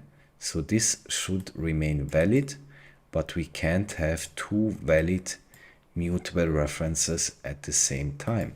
So if I comment this out, then this program should compile because we are not using R1 after this point, meaning we can have another mutable reference. And even if I print out here R2, this should also compile, because over here the only valid mutable reference to s would be R2, because we are not using R1 after this point. So over here again we have a string, and we have two mutable references to s. Now if we would run that, it would actually compile. As you can see, the program compiles. Even though we have two mutable references to s, but we are not using any one of these in the program. But over here it says add one line below to make a compiler error. Cannot borrow s as mutable more than once at a time. You can't use R1 and R2 at the same time. So let's use both of them over here to force this compiler error.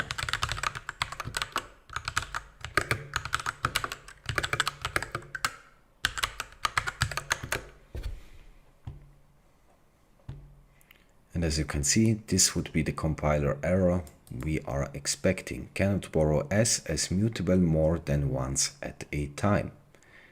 And over here you can see really the Rust compiler is one of the best compilers I've ever seen, because it provides you with really useful compiler messages. Alright, see you in the next topic. So we have now reached the topic of compound types. Now a compound type is a type which is made up of other types. For example, a string is made up of characters, so it's considered a compound type. Now we have in Rust two types of strings. We have string with a capital S, string like that, and we have string slices. Now if I say string, I will always refer to this type. Otherwise I will say string slice. So a string is a heap allocated string type that owns its contents and is mutable. We have seen that a string is allocated in heap memory. A string slice is an immutable sequence of UTF-8 bytes in memory. It does not own the underlying data and is immutable. So think of string slice as a view on a sequence of characters stored as UTF-8 bytes in memory. It's basically just read only. So use string slice if you just want to view a string. And string slice is more lightweight and efficient than string. And use string if you need to own the data and be able to mutate it. Then we have string literals. A string literal is a sequence of characters enclosed in double quotes.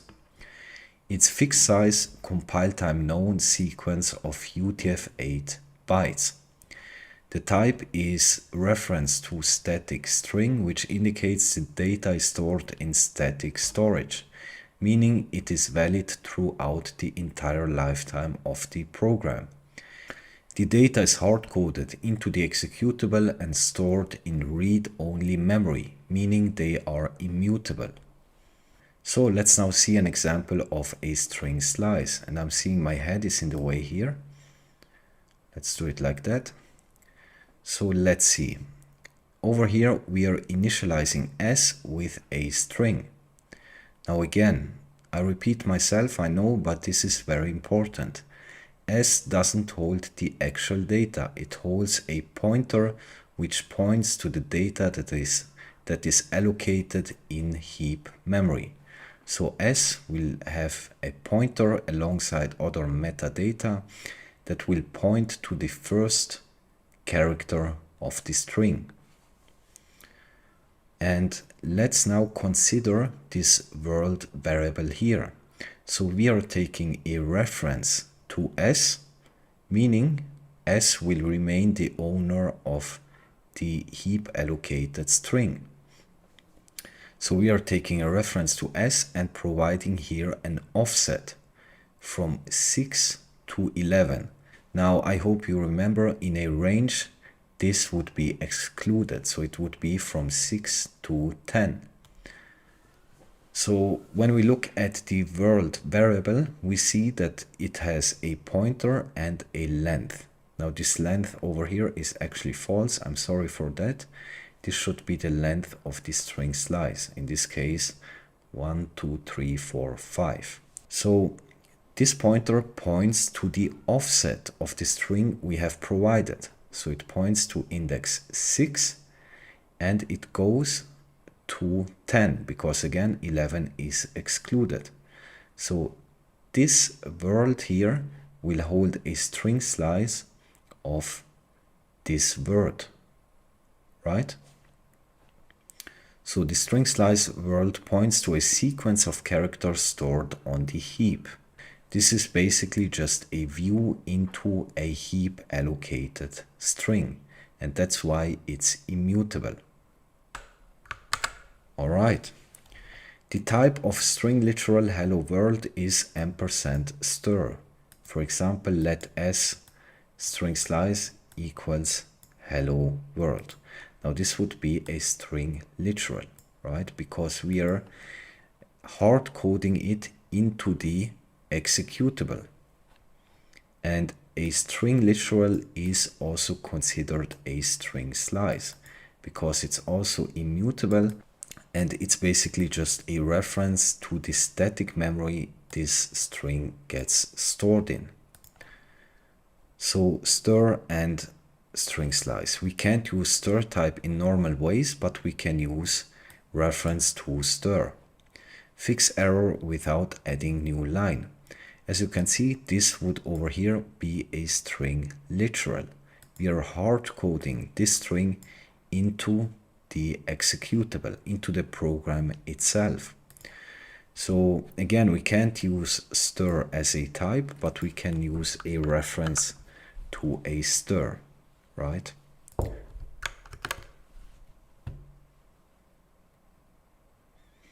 We can only use stir by boxing it. Ampersand can be used to convert box stir to string slice. Now fix the error with at least two solutions. As you can see over here, we have a string literal, a string hard coded into the program itself. Then we call the into method. We will cover that later, but basically into will convert a type into the type we are annotating here. So this string literal will be put into a box, meaning it will be heap allocated. Then we are calling this greetings function with an argument s. And as you can see, s, this argument over here, has to be of string slice. So what we can do over here to convert this box into a string slice is passing a reference to this box.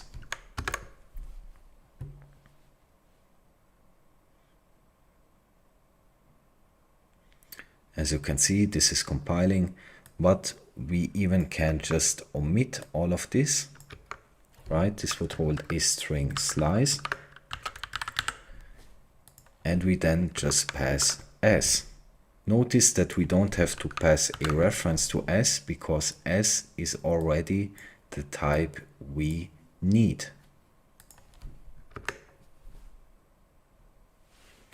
String type is defined in standard library and stored as a vector of bytes, vec, but guaranteed to always be a valid UTF-8 sequence. String is heap allocated, growable, and not null terminated. So let's see, we want to initialize here s with a string, right?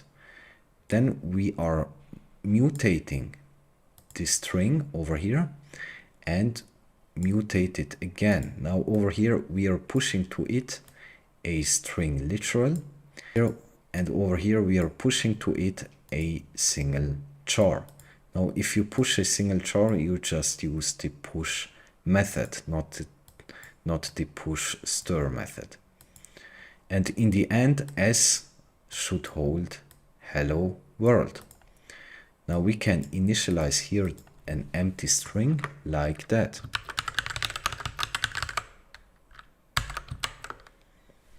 This is now an empty string type. Now, why are we using this type over here and not string slice?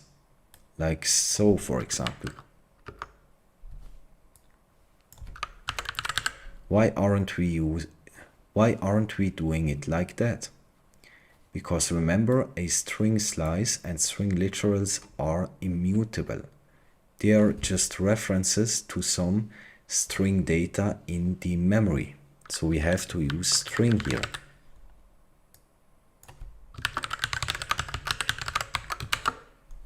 So we are here initiating an empty string, and then we are mutating it and push to it hello world and this exclamation mark.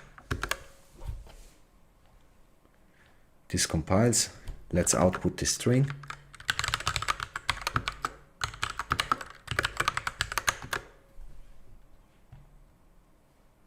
As you can see, the string over here has been mutated. And that's the whole point of using this string type over here. They can be mutated, they can grow and shrink and so on. So let's see exercise 4. Fix all errors without adding new line.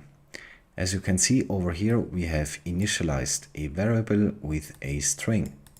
Then we are mutating this string over here, which means we have to make this variable s here mutable. So we are pushing a single character, this comma, and then we are pushing another string like that.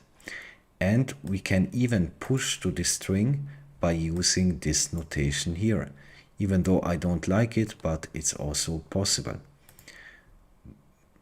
But over here, we have to pass it a string literal, because this is defined in this standard library. All right, let's see. And of course, over here, sorry, we have to use the push stir method. As you can see, this is compiling. So again, we are pushing a single character. Then we are using here the push stir method, pushing a string literal, and we can also mutate strings like that.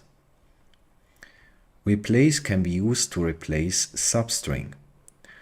Again, we have here a string, and we then can replace some elements inside the string. So we provide as first argument the element we want to replace, in this case dogs, and it should be replaced with cats. So S1 should then hold I like cats. Now again, replace will mutate the string, meaning the S should be mutable.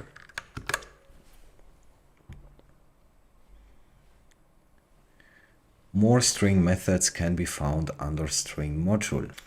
So number 6, you can only concat a string with a string slice, and strings ownership can be moved to another variable. So we have here S1 holding a string and S2 also holding a string.